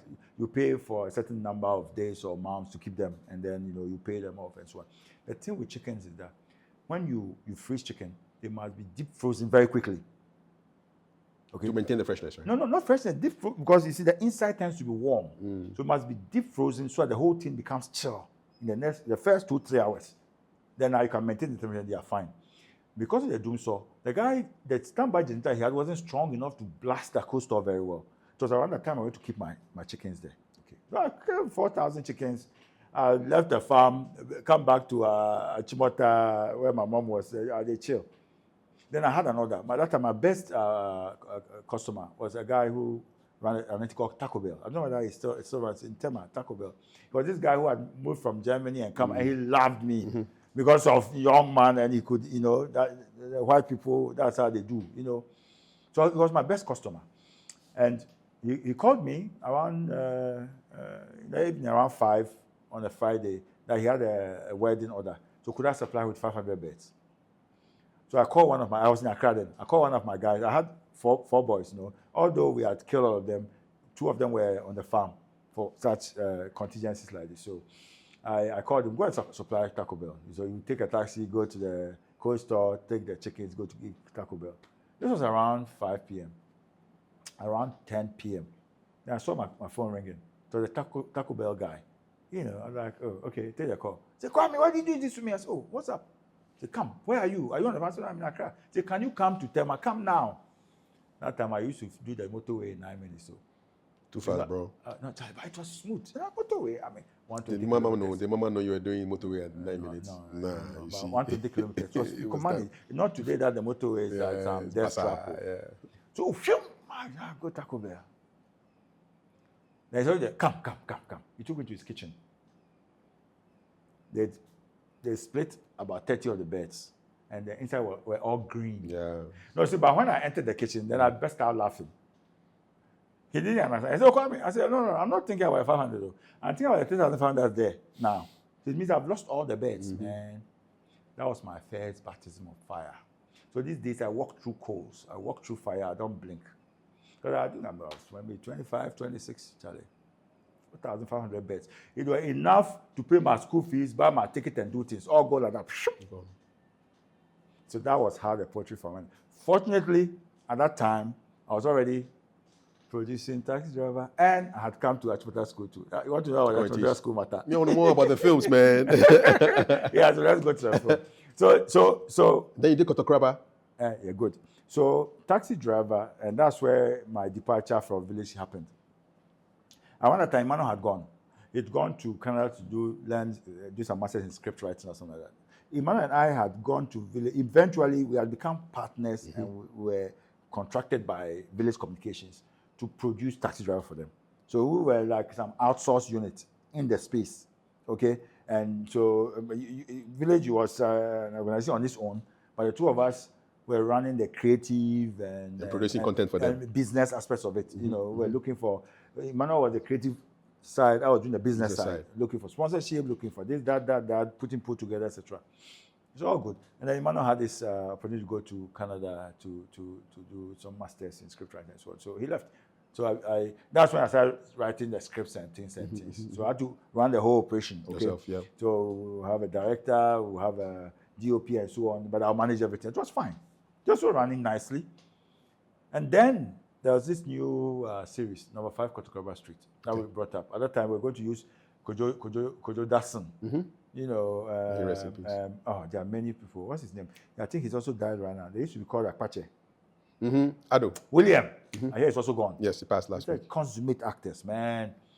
You know, Kotokraba is in the Cape Coast. In Cape Coast, yes. So this was supposed to be, I mean, up to now, I say that would have been one of the best series ever done. We just did the first episode. So I had a contract, not to rock the boat too much. I had a contract with Village to do Taxi Driver. And now I was bringing up a new series. So the contract had to be looked at, isn't it? Isn't that what happens? Exactly, you know. They got angry with you? Well, but the worst of it is that you see, I still have very good friends there. So there had to be some negotiation. To rub insult to injury, now the thing was that, there was some rancor that I was operating as a contractor, so I was earning more than everybody else. You see, it's about merit. Why are they looking at your payslip? If I'm bringing the jobs and things, I should be paid more, right? Of course. So now, as a new series, I'm birthing a new series into the system that will benefit this company. Now they were looking to renegotiate and even reduce how much I was being paid. See, I mean, I think like a white man sometimes. So, you see, so people tell me that time they say I'm some way, but no. See, I don't like bullshit. So I had a conversation, and it was me when I'm doing it. I'm so committed. I used to work like a dog for Village, and this was an affront. If anything at all, bargain say, okay, let's start Kotokraba small. But I say, now I start Kotokraba, you want to reduce my pay. That doesn't make sense to me. I think I had this conversation with the boss then on a Wednesday. Thursday, I pondered over it a bit. But it's good to see. At that time, I was teaching at Shmada. I was living on this lovely campus, in a lovely bungalow. At that time, I thought that I was being groomed to be a headmaster, although I knew I couldn't be a headmaster because I didn't have the temperament for it, you know. So I had that settlement, okay? Although teachers' money is crap. The money I used to collect at the end of the month wasn't enough to buy fuel in my car there. You know, that kind of thing. That's cool.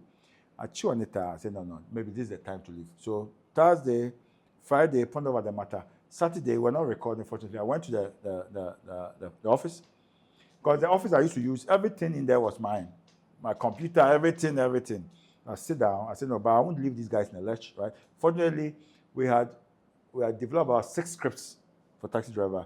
We had the full complement of sponsors for the season, etc. So I used the whole of Saturday to break down the scripts, develop everything that they needed to do to be able to produce the team in my absence. I did everything.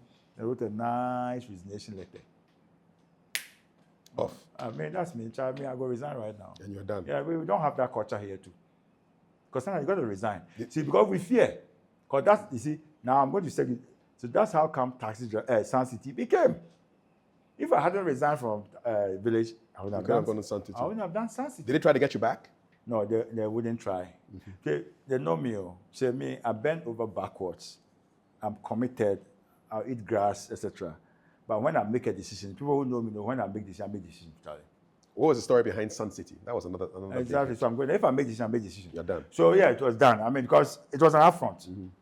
I'm killing myself for this. I brought a new program that will make you lots of money. And you won't bring my money down. If anything at all, tell me that keep me there for a few months.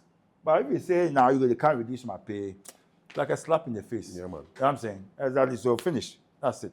So, and like I said, I didn't leave them in the lurch. That one too is very, very important. Sorted everything out for them. Yeah, I'm no mercenary. I left them everything. I allowed them to run for a bit. So at the time, the headmistress then, okay, Charlotte Graves in Achimota School. You know. And so because I have to go back to Achimota to come to Sun City. You know, so I'll tell you a bit about Achimota, how I came to Achimota. My year group, 88 year group. Then when we set up our year group, I was the first president, of the year group. And so we were thinking of doing some kind of project for the school. So Manapia Junior and I, that time because we were working in the Taxi and so on, we were always moving together. We came to see the headmistress. And Emmanuel was the ex-officio member of that year group as well. I was the president. So came to see the headmistress to have a conversation with her. So she, we were always wearing boots and stuff, and that woman, I think she's also like some white woman kind of thing. So she took to us immediately. And so I was asking her questions. What do you guys do? That. So you have time on your hands. Apparently, she was on a crusade to bring as many old students as possible to teach in the school because she thought the school was losing its culture. If you want the school to maintain its culture, you have to have old students teaching. Definitely. You understand? So bottom line, she convinced us to do some teaching because she realized that we're running our lives, we're entrepreneurs, so we had some time to spend. So for the first year or so, we're not paid though. We're not even paid or payroll. We just told them, just make sure you keep us from in the morning. If the schedule is 7:40 to like 10 or 11, we can come and teach. So that's how come I became a teacher. But I said Emmanuel left to go to Canada. And then the woman kept on drawing me in. She gave me a big bungalow that I had a young family.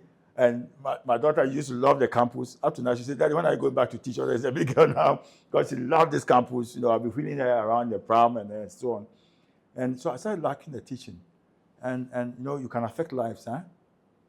No, I say I want to affect lives. So you go to a classroom and we do half teaching and half philosophizing and things. Young minds. Exactly. But I was too busy at the time, all the production. But when I left Taxi Driver, then the woman had been, Madame Dugrace had always been saying I should go do some postgraduate diploma in education. They run some course in Cape Coast University. It's a sandwich course during the long vac. So you do it over 2 long vacs. But that would make you a professional teacher. Because I think she had ulterior motive. She wanted to get me into the system properly. So now I had time on my hands. So that's how Camp Sun City became. So I always tell people that, look, I've done education, I've done course, I've done all manner of things. But the 3 months, so 6 months, 2 long vacs I spent in Cape Coast University, in terms of education, was the best place to be. Because I studied a lot of psychology and social. I said, hey, if you saw the world there. But more importantly, it was during that time that this idea of Sun City was birthed. To imagine, to demystify the tertiary education. See, at the time, even today, but now it's past. Now you have to do second degree, third degree self-education to come. But first, when somebody go to university, when somebody is... you're a graduate. Hey, it was a big deal. It was a big deal back then. Hey, but some of us knew better. Because of my beginnings as my mom's adjutant or as a consultant during her agony aunt days. So you have a woman come and her husband is some lawyer or some doctor who drives a Mercedes-Benz. And everybody said, lawyer, doctor, at that time was big. Oh. But the one who complained, the guy he's an abuser, doesn't do that. So at a very early age, I had lots of experience. I was like, I said, so it's not this, the school thing. The school doesn't necessarily make you a wise person. No? You know what I mean? Exactly. Being a lawyer or a doctor or doesn't necessarily make you wise. Exactly. So you are that professional, but in your life, it's not so there. And so I was always confused and also in family settings, we used to give carte blanche respect to anybody who they say is just a lawyer, something. And when the person talks, nobody must talk. But in my small brain, I said, but this guy's not saying the wisest thing. So I was worried that in the wider public context, people would give so much credit to somebody who is in the university or has gone to university. So I said, I'll demystify this. So you see the name Sun City, the sun and city. When sun shows at a place, it's knowledge, isn't it? So knowledge. So my idea was, but not to denigrate education. No, at all. But to say that when you go to university, you learn some things, but that doesn't make you somebody who knows everything. You're not the wisest person in the world just because you went to university. At our time, our parents used to call it Efienyasa. Home sense. You can go to school and you don't have Efienyasa. These days they call it emotional intelligence. Yeah, we call it home sense. Which is the most critical thing now, actually. Yes, because that one can't be taught. Yes. Emotional intelligence. Because now, this world today with AI especially, you don't even have to go to school. But if you have emotional intelligence, you can do anything. So some city, so you see, so I wanted to look at the good, the bad, and the ugly, both for the students and for the lecturers. And the university is also a microcosm of the world. So like a snapshot look at the world. So what was your role there? You wrote the stories? Everything. At that time, I wasn't directing. So I wrote the concept, everything. The first 60 or so scripts, everything. 60. See, that's when nothing happens out of nothing. No. The reading. The books that you read when you were young. So up to now, these days, I use AI and things because AI is here to help us, man. But those times when I have a plan, I don't even do a sketch outline. No. If I have a story in my head and I start writing, I don't stop until I finish writing. I don't have to think. So you did the character profiles, the Susie Williams, the prima donnas and the Kafui people. The people you typically find in the university. Yeah. So my time doing those education courses in Cape Coast made me philosophize and allowed me to create Sun City, which became a very big hit. A huge hit. Many stars. Where did you shoot in Sun City? That's an interesting question. We used to shoot in all the campuses, predominantly in Legon. So you see a lot of the Legon shots, and you see at that time our montage had the brick red roofs of Legon, but we used to shoot in Tech and shoot even Cape Coast University, and then we'll mix it all together. Nice. So it could be an episode where you have even Achimota School sometimes. Achimota has elements of Legon in it. Yes, and it used to be a place for the university back then. Exactly. So we used to use some of the Achimota classrooms because I was still teaching here then. So I was a star teacher. Wow. Who are the stars that came out of Sun City? The most notable ones. But our star at the time, the biggest one was Susie Williams. Yeah, so rest in peace. You heard her. Yes. I mean, that girl, I used to say she would go to Hollywood if she hadn't died, tragically. But now you know some of them. John Dumelo had his first stint on, and he's now Deputy Agric Minister. Exactly. He was even a supporting cast. Honorable Agreto, no vex with me. It'd be facts. Yeah, because he wasn't a movie person then. He was in university, but I suspect that made him know he could do that. But he was this handsome, nice, sweet guy. So, and you need those attributes. Van Vika. Yep. Ekosmina Santi. There are so many of them. Fifi Coleman. No, Fifi Coleman wasn't on Santi. He wasn't on Santi. But I've done work with him. You've done work with him. Yeah, solutions and things that would come. He's one of my best, the best people that I've worked with. Such a consummate professional. Taxi driver, where did you shoot? Was the taxi really moving? And where? Sometimes moving, but most of the time static. We used to use a blue screen. We'll take out the windshield. Okay. Windscreen. Yes. Take away the windscreen, point the cameras like I'm pointing cameras now, and they'll be talking. There used to be a place at cantonments that we had converted. In some house, there was a big space in the house. We used to use the house as Mr. Richard's house. Okay. And then it had a garage. So inside the garage area, we'll park the taxi and then erect a blue screen around it. Take out the windscreen. And then the dialogue, the lines were all done stationary. And then afterwards, we'll do some drive around. And Yes, you see the some taxi, parking and all that stuff. the picking of the passengers Okay. and things and the driver around. But most of the key serious lines were done, taxi parked, windscreen taken, blue screen, and the thing like that. Feature film, Gold Coast. Talk to me about that. Ah, good question. Now you're fast, very, very, very fast. So we did this 2014, 2015. So I'd gone through several iterations. So in the beginning, I used to run my own computer. I was teaching, and I used to have, so my first office was at Abofu. There's a school there now, they call it GH Media. I know. It's, exactly. We occupied that space for the first time. It was very close to the school. So there was an agreement. I mean, to keep me teaching, they had to allow me to go and do my work. So my timetable was I teach 7:40 to like 11 every day. Well, a good time because most of the teachers don't like the early schedule. So the timetable could always accommodate. So I finished teaching, then I go to my office.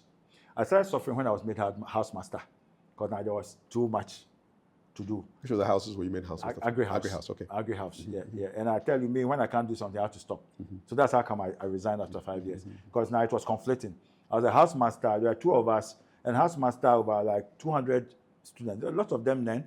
I did every morning, every evening, I'd go through there, check them out, etc. And I was too busy at the time. So there would be like, I mean, I knew I had to leave when like there had been a whole week, although there were two of us. So my other colleague, Mr. Gajepo, may so rest in peace, also gone, used to cover for me. There had been a whole week when I hadn't entered the house. I said, Charlie, this one. A house master of which you don't enter the house. It hasn't rhymed with my spirit. No, Sorry, I've been teaching the kids how they must be punctual, diligent, everything. Well, you know they there. But you know how students do. Yeah. There's some Mr. Boadi, we understand. Oh, don't worry. You know, if you follow them, Yeah, problem for you. they'll corrupt you. Yeah, so you left. I knew I had to leave. But then now you had time for the work. Yeah, exactly. So I come to Gold Coast, you were saying. So I've gone to a few iterations, and about 2014, I think 2010 or 2011 or so, I realized that, Ghana, we don't like partnerships. That was when computer, internet, and things was coming up. And now my business partner, Oliver Safo, okay? He had just, he's half German, so he also at Accra, Yes, a senior. yes. He had come back to Ghana, and he had set up this internet company. Was developing websites and things. He's a sound engineer as well, so he was producing some music, So and he happened to have an office in the same space at Abofu. So at a very early time, I could see the internet synergies from the digital space and TV and film coming up. So we had conversation. I said, look, let's work together. So we joined forces and formed a company we call Dero Broadcasting Systems. No Dero, Gongo. Yes, Gongo. We are Pan-Africanists. So that's it. Exactly. So we did, under that, we did quite a few things, But around 2014, we had a call from Denmark. During his time in Germany, he had a roommate who was a Danish guy. And he was a sound engineer, I think. They both did sound engineering and so on. And the guy had gone back to Denmark. So apparently there was this Danish production house who were looking to develop a film on the slave trade, okay? The Danes were strong slavers, But apparently in their curriculum and so on, the populace didn't know about their slavery days at all. They whitewashed it. They weren't teaching slavery. And the producer then, Michael Haslan, the people died, he's also gone. He died 2 years ago. He was a very good friend. Had come up across a book that showed that they had a very strong presence in West Africa, especially here. Christian Bokaso. Exactly. Exactly. They had a fort presence. Keta. They built about 5 or 6 forts in Ghana. So they had a strong slave presence. So they thought that they would do a historical piece that would take it back to Scandinavia. And he used to say shock and awe. Shake his people. Yeah. That look, we were part of this thing, and so on. So they were looking for, and the thing was set in Ghana, isn't it? So looking for Ghanaian collaborators. Indeed. And so in the production sector, that's one thing will lead to the other. They were looking for the Ghana connection. Then they met Oliver's roommate, I think Bob Hess, that's his name, yeah. Who said, oh, I have this German guy who's a Ghanaian as well, who's gone back to Ghana, and I know he's running some production house. So they called Oliver. So that's how we came into contact with these Danes. You put it together. Exactly. So in the end, about 35 people, Scandinavians. They were from Denmark, Sweden, and Norway.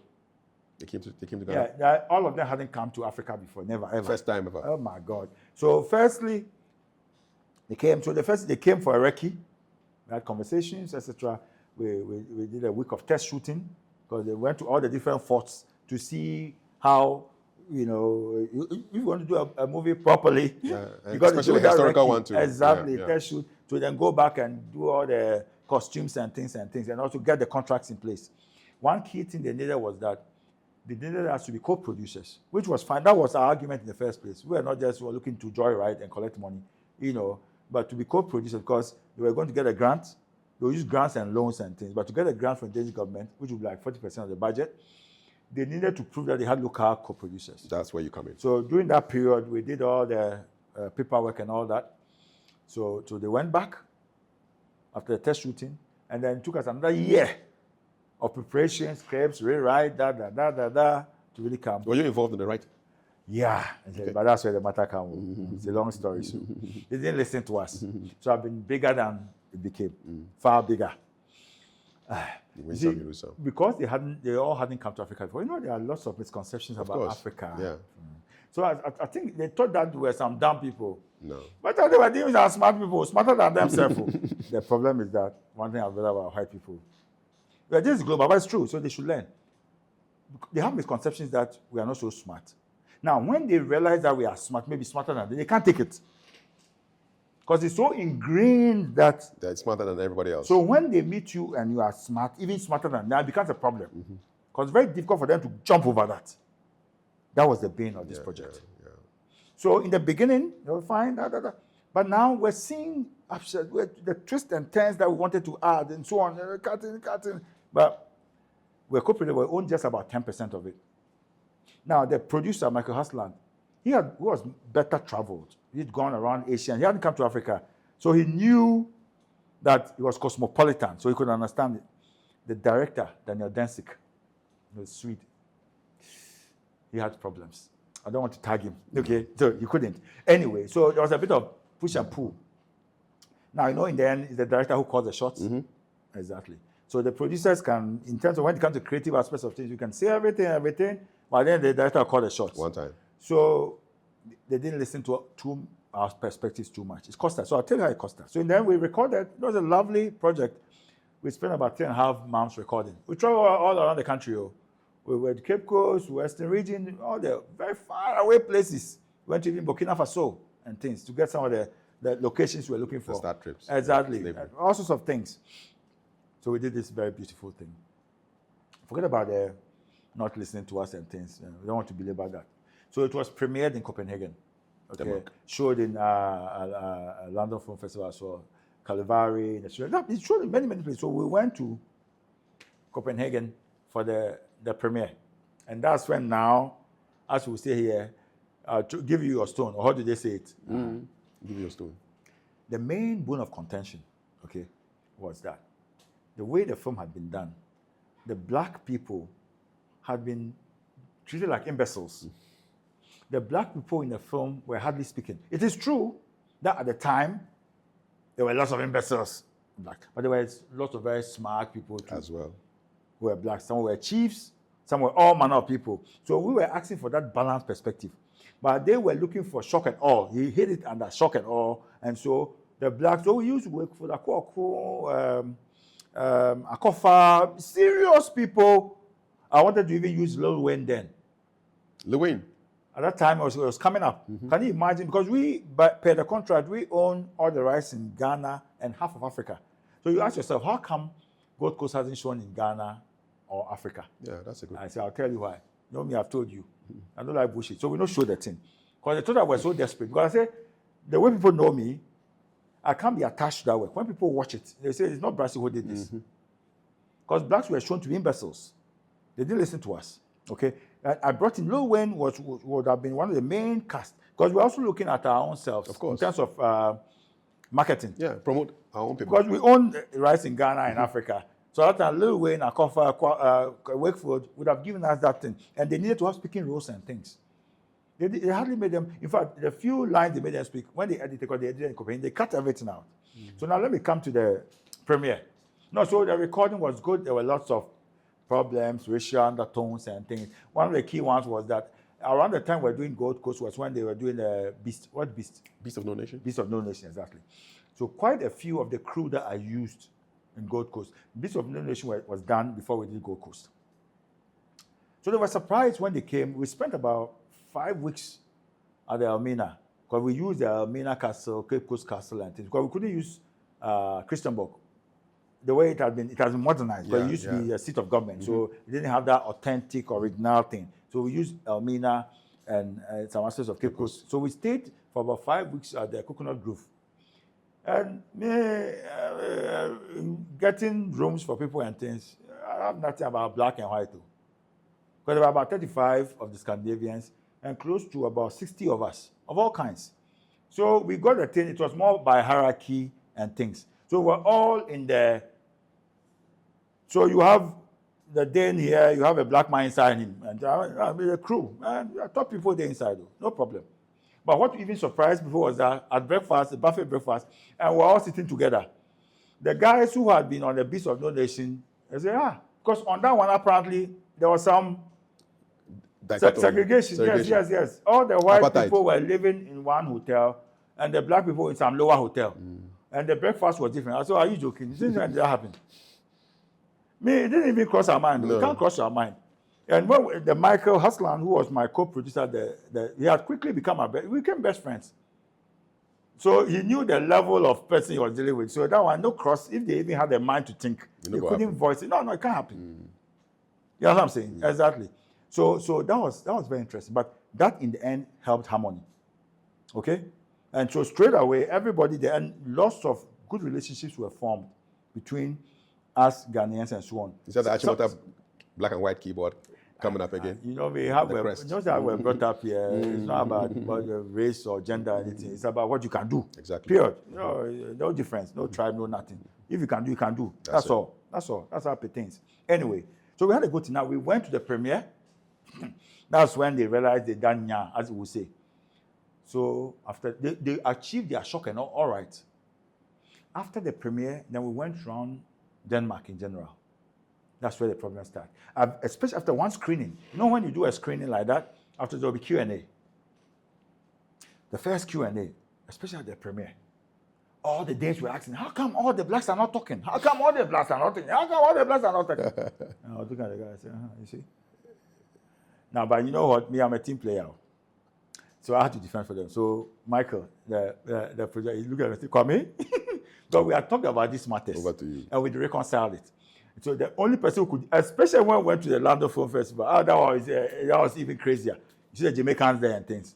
I said, Wagwan! Yes! So I had now to defend the position. I said, no, we wanted to shock and awe. Indeed, this is the reaction we wanted. That's all. Because in terms of creativity, you can come from anywhere perspective. One time. This is what we wanted. And then I even segued into contemporary times. I'm saying, let's not make too much noise that we are wise. We are not wiser these days. Anyway, these days there's something called neocolonialism, isn't it? Now they don't even come to take us as slaves. They haven't colonized us. We rush there and go and do anything. So in terms of showing us as imbeciles, really, aren't we due that tag? It's like a metaphor for what is happening. Thank you very much. And coming from me, who was a black person amongst them. You go silence them. I quieted everything.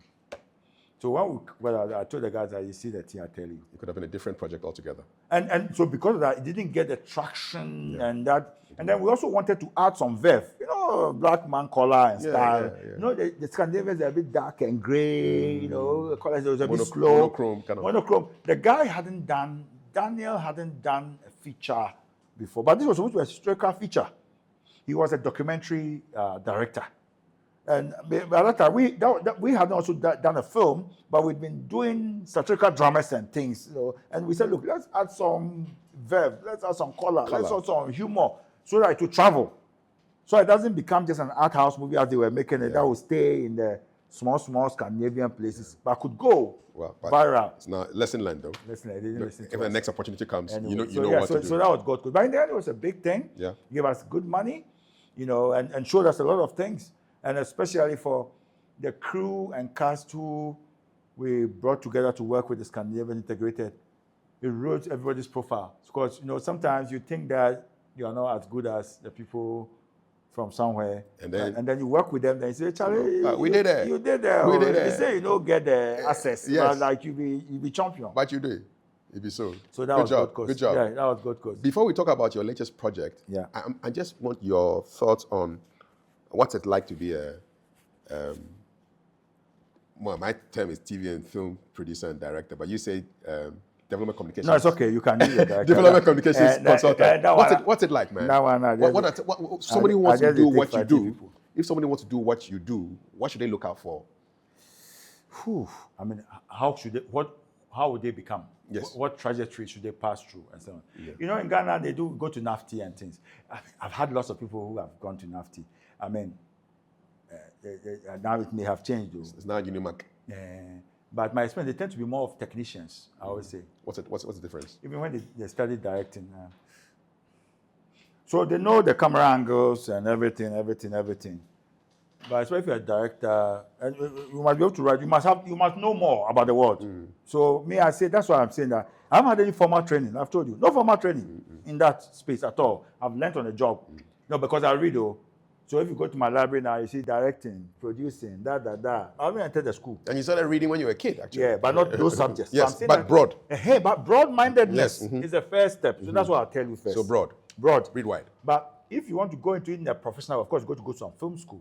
So a school like NAFTI will be useful. But don't say that you've gone to NAFTI so you know everything. No, you don't know nothing. If you want to have a creative mind, see, you don't create out of nothing. What you create is from what you've imbibed, your frame of reference. Whether it's through reading, through experience, travel around, see things, do things. You can't just go to a classroom and learn camera angles and things and say, I'm a champion director. You are not. You don't know nothing. Read around, visit, go to places, travel around. Ghana, if you have the chance, outside. But the cheapest way is reading. Because now you can stay in your room and you'll be in New York or Alaska somewhere. No visa. No visa. You're reading. And I always say reading, it grows imagination more than anything else. Because you have to be reading, you have to be imagining the thing. For me, if you were to ask me, that's a big asset. So I always tell people, read. When anybody asks me, I say read widely. Different subjects. History. Read biographies. What are you reading now? Read novels. What are you reading now, man? Something called Homo Deus. I read heavy stuff. What's it about? It's this guy. What's the title? It's in my car. He's projecting how the future will be. Okay. Yeah. How the future of the world will be. Why not? And he wrote this about 15 years ago, and most of the things he's predicting is happening. You know. No, I'm always reading something, but these days the problem is that attention span no day, Charlie. They suffer. It could be. So read widely, experience the world. Read widely, but of course, do the technical stuff too. Go to a film school if you can, or be an apprentice of some champion person. So if you want to be a cameraman, be an apprentice of a champion DOP. Carry the camera around. So he tell you to clean the camera. So you break it down so you see everything. Now and then he tell you behind the camera, so you shoot the thing, etc. So it's not only formal education. Because some of the best people I've worked with haven't entered NAFTI or no film school. So on the job as well. Some of the best cameramen, some of the best editors. One of the best editors I ever used, he did just a 3-month course somewhere.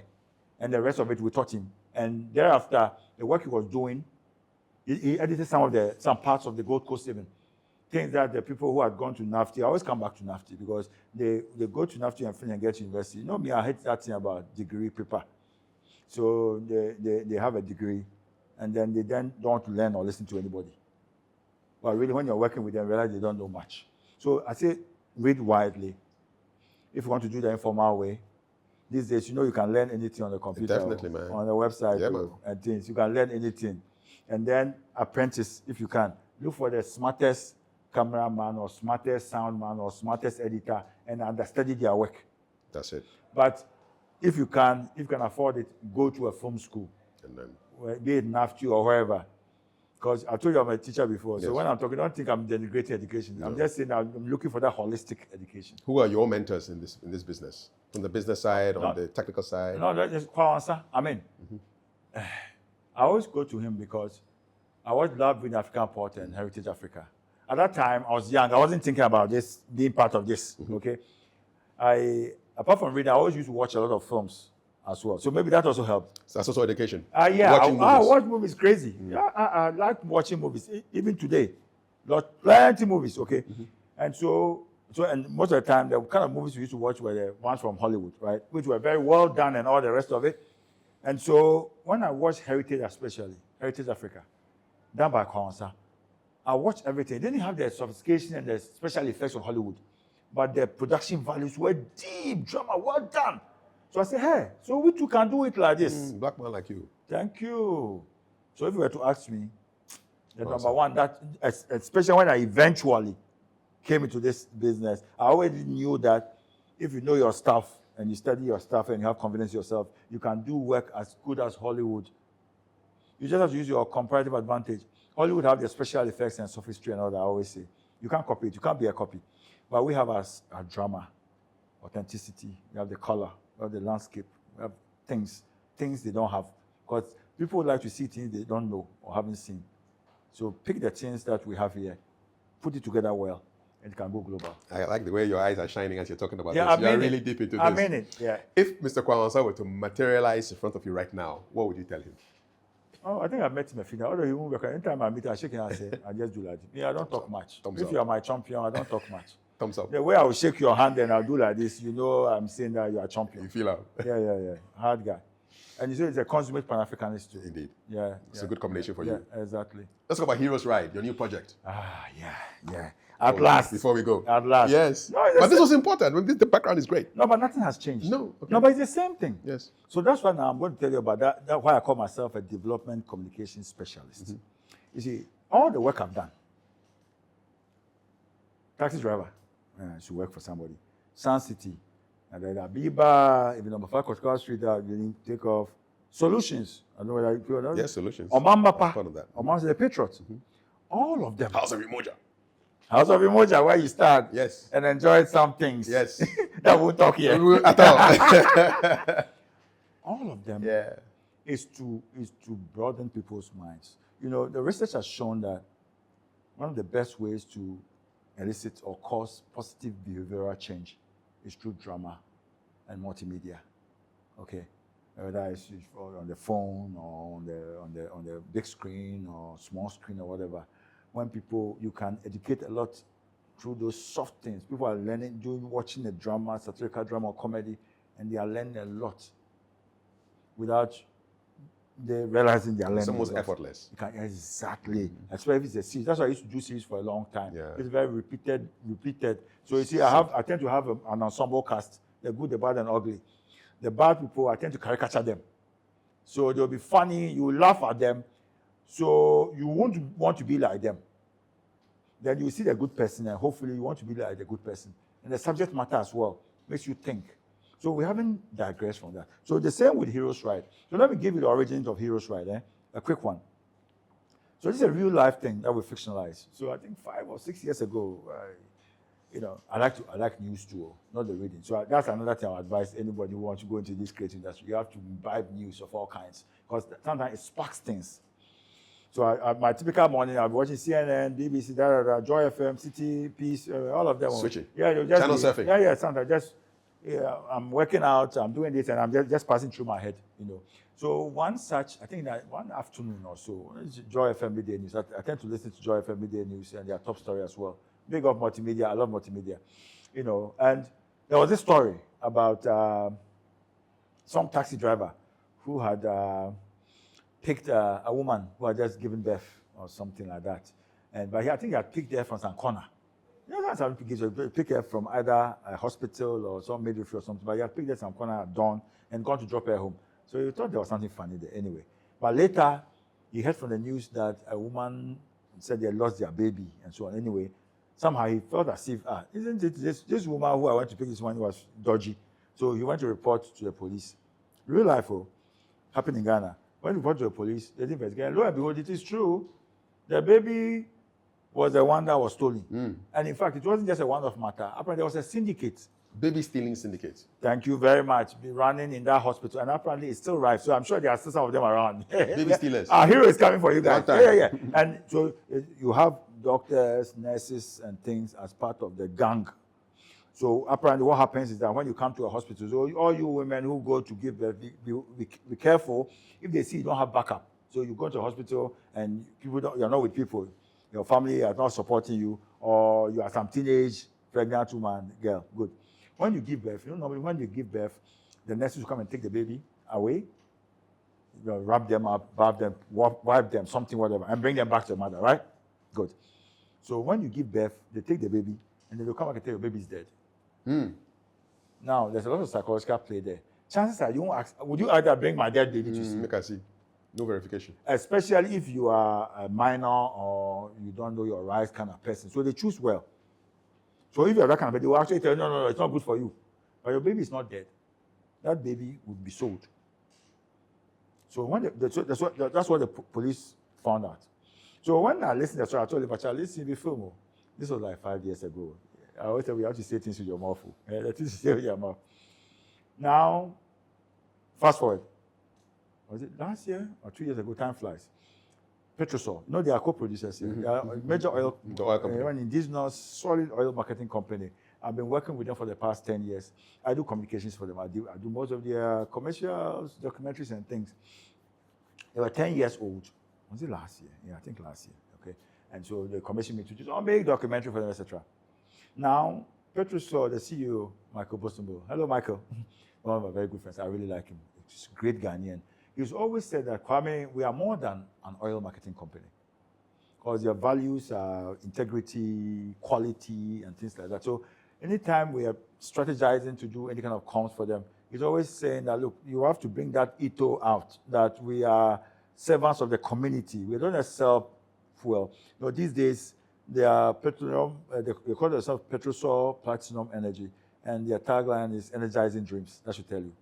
So they'll give you fuel and good lubricants and things, and they hope that it not only fuels your car, but by the service they give you, makes you something bigger. So he's always looking for that angle to show that, so a good corporate citizen, isn't it? So whilst I was doing the documentary for them, you know how this flick, we've been using a certain young man, most of the commercials we do for them, we use a young man who drives a taxi. And because the young man uses the Petrosol taxi and things, Petrosol oil and Petrosol fuel, somehow his business grows. And he's an exemplary taxi driver. The taxi is always clean, not the stereotypical one that you see that's dirty and so on. It's good customer service and so on. That's how we've always projected him in commercials. So whilst I was preparing for this documentary, then it all came together. I said, what if this Petrosol driver who we've been grooming, what if he is a driver who found the baby and was a good citizen and helped the police to bust out this ring? I said, I've got the film. Got your hero. So now, thank you. So now, I won't make him a taxi driver. I'll make him a boat driver. Because now we digitalized, isn't it? We got to plug in, So we say a boat driver. So I went to talk to Mike. I said, Mike, you say you are more than an oil marketing company. Let's talk. This one, let's do it. So Heroes Ride is actually a franchise. We are building a national hero. So this first installment, we call it Baby Thief. So that's his first assignment. So after this, the plan is almost every year, at West, every other year, he'll be solving a major matter. Because the boat driver, so he'll be privy to all sorts of things. So if he sees any wrongdoing, he'll not work on his own, work in conjunction with the police and so on. It's almost like a superhero. Thank you very much. That's why you would see that we have the boat driver, and I see we've developed a cyborg. So we are smart people though. So the cyborg is an emblem, and if you've seen the cyborg is clothed in a Ghana flag. And a cyborg is a cybergenic organism. It's a biology, part human, part machine. We are using that to pander to the Gen Zs as well, who like fast-moving things. So this hero is like also an embodiment of the cyborg, and the cyborg is like a Superman. So in the subsequent installments, you will see some gimmicks in there as well. So is this a feature film or it's a series? No, it's a feature film. Okay. Feature film, but I'm saying like it's a franchise. So like James Bond. Yeah. So or Black Panther or whatever. Yeah, exactly. 1, 2, 3. This first installment, you will be solving the baby thief. You'll be helping the police break this child stealing syndicate, break it, shutter it down.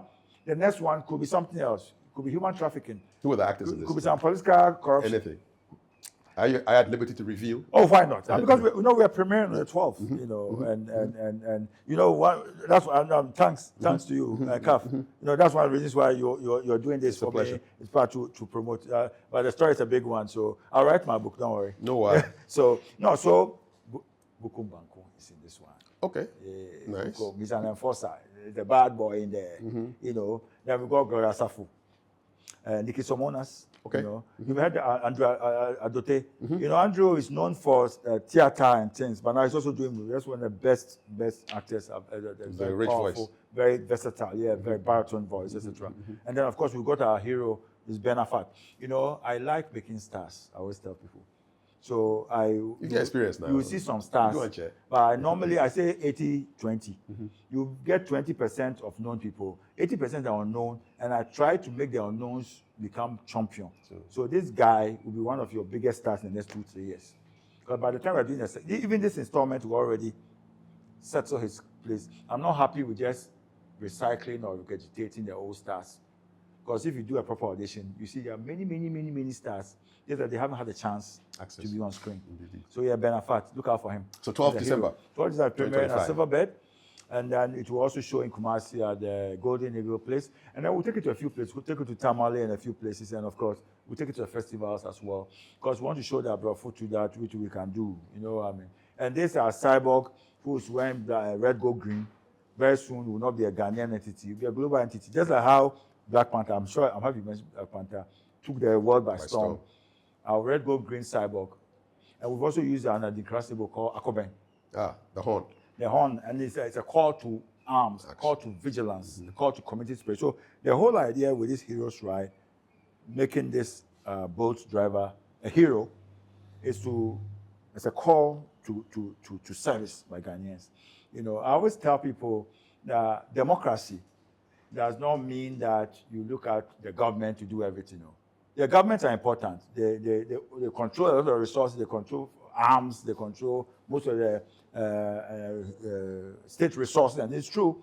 So they are very a central pillar, be they the cabinet and the parliamentarians and they are all important. But democracy really is strongest, as you see in the Western societies, when the ordinary citizens, the corporates, the NGOs, the advocates, the lobbyists, the churches, and so on. Everybody must exert. All entities, creatives like us, you are very powerful with what you do. Thousands of people watch it. You can affect minds. You can change minds. You may change minds even more than a minister. So all the people who form part of this Ghana, it's not about voting. No. Voting is just one small. You guys call one vote. One day. Exactly. But if you exert, if you become influential, if everybody's influential, then indeed the politicians themselves will sit up. That's key here. So that now they will play catch up. So you see in the Western democracy, the politicians have to play catch up. So they will have to do their work well, because the citizens themselves are doing things well anyway. So with this Heroes Ride franchise, we're using that to build up, hopefully, to build that community spirit, that sense that we must all work and push things. We must all be accountable. If we are all accountable and responsible, the politicians will have to do their job well. One time. Otherwise, they'll be under pressure. Big time. Exactly. And finally, Kwame, what's next? The jobs are many. No, these days I made myself a documentary producer. Now, that's another thing I advise everybody. I always say good things with your mouth. So maybe 10 or 15 years ago, you know, I said I've predominantly been doing lots of series and things. So when I was doing a Sound City and all that, lots of people say, why don't you do movies? Because every Sound City appears like a movie anyway. I used to say, no, Charlie, it's not a movie. Me, when I want to do like a Hollywood one. I used to say, and that's the last 10 years of my working life. But the last 10 years, I'll start doing movies. I intend to stop active work when I'm 65. So that should give you an idea of how old I am now. We are old, man. Yeah, we need to. You know, but I used to say that without planning how it will happen. But I used to say that all the time. And then lo and behold, Gold Coast happened 2014. But I was co-producers, so it wasn't our origination. But 2 years ago, then we did our first documentary on Ghana. You know, I know we don't have time to go there. And then now we are done Gold Coast. Now, I used to say I'll do feature films Okay, but I didn't say it to be documentaries or feature films. So going forward, I'm going to straddle the two genres. Okay, Documentaries, feature films. exactly. And so the feature films, my hope is that if this Heroes Ride gains traction, since the franchise, every 2 years or so we'll do one. It become bigger and bigger and bigger. And then documentaries, the stories are many. Yeah. So recently, I've started attending documentary film festivals and things. You know, if you want to, you're not too old even at 55 To learn. Yeah. To learn. So I started going to documentary film festivals and making the connections and things that will allow me to do things. So next year, that's maybe either we are doing the Heroes Ride #2, or there are 2 projects. I won't mention here, of course, Charlie. Somebody will feel still and fast. Pirates did assist. Yeah, that's 2 projects, documentary projects in the works. All right. That are really exciting me. So I traveled around recently looking for European co-producers. Okay. Because experience with Gold Coast has told me that if you want to do it and take it out there, you got to get some European or North American co-producers, so that they also bring their skills and talent and know-how and marketing reach. But this time it's our initiation. So it will be nothing about black people can't talk. No. Yeah. Meanwhile, they lead the team. So this time, don't be say you go bring your job. No, more talking for this. this. Say that we can't talk. No. We will talk. Because the idea is to show, I'm a deep Pan-Africanist, man. To show that in the world, black, white, yellow, green, everybody, we're all foolish, we're all wise, we're all bad, etc. That's nothing to do with color or race or anything. If somebody's good, it's good. If it's bad, it's bad. It doesn't matter the race or creed. Bro. So we want to push that matter out there. Maybe so. Charlie. Kaf. I've enjoyed this. Bro. You are done. Charlie Thank you. Thank you so much. Thank you so much. Cheers. Hope you've enjoyed this conversation with Kwame Boadi. Watch out for Heroes Ride, December 12th, 2025. And let's have the conversations in the comments below. If you haven't subscribed yet, what are you waiting for? What do they wait for? Subscribe, get the notifications, and let's have conversations around interesting people doing impactful stuff. My name is Kafui Dey. One love. Cheers.